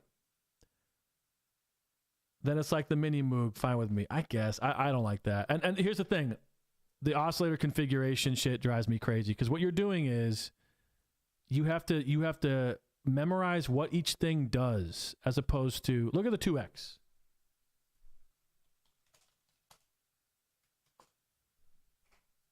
Here's the Nord Lead 2X. Everything is on the fucking panel, okay? This is what I mean. Not just the ADSR. Oh, this is a Nord Lead 2. Oh, this is 2X. Okay. Sorry. Open image in new tab. Here, you choose your waveform. You've got oscillator 1. And then there are some shift functions, but that's real easy. It's just shift is like right there. And then you've got pulse width.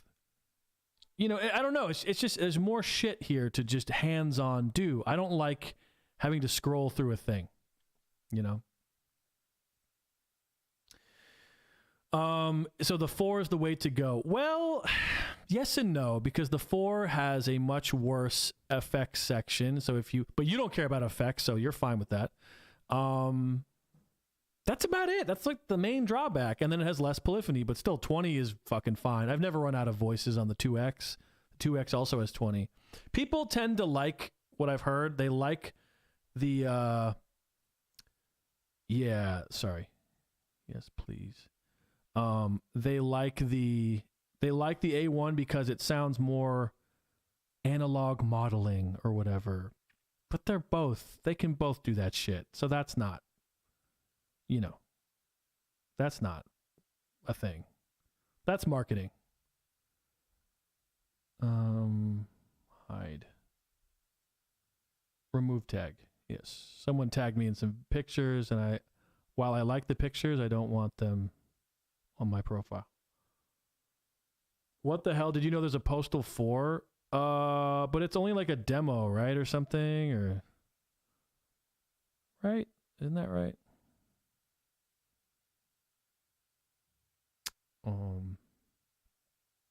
Okay, cool.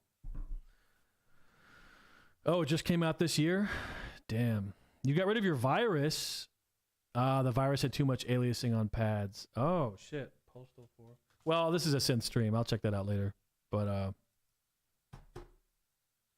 tell you what, folks. I am getting pretty tired and antsy. I think I need to go on a walk or something so I don't eat everything in my fridge. So I'm gonna close out here. But listen, thanks for hanging out.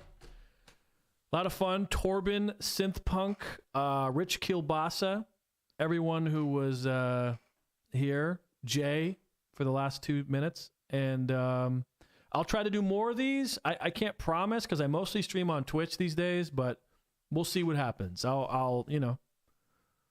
But good luck with it fast. Thank you. Yeah, I got 3 hours now. 3 hours left. But good night, guys. Have a great night. Stay safe.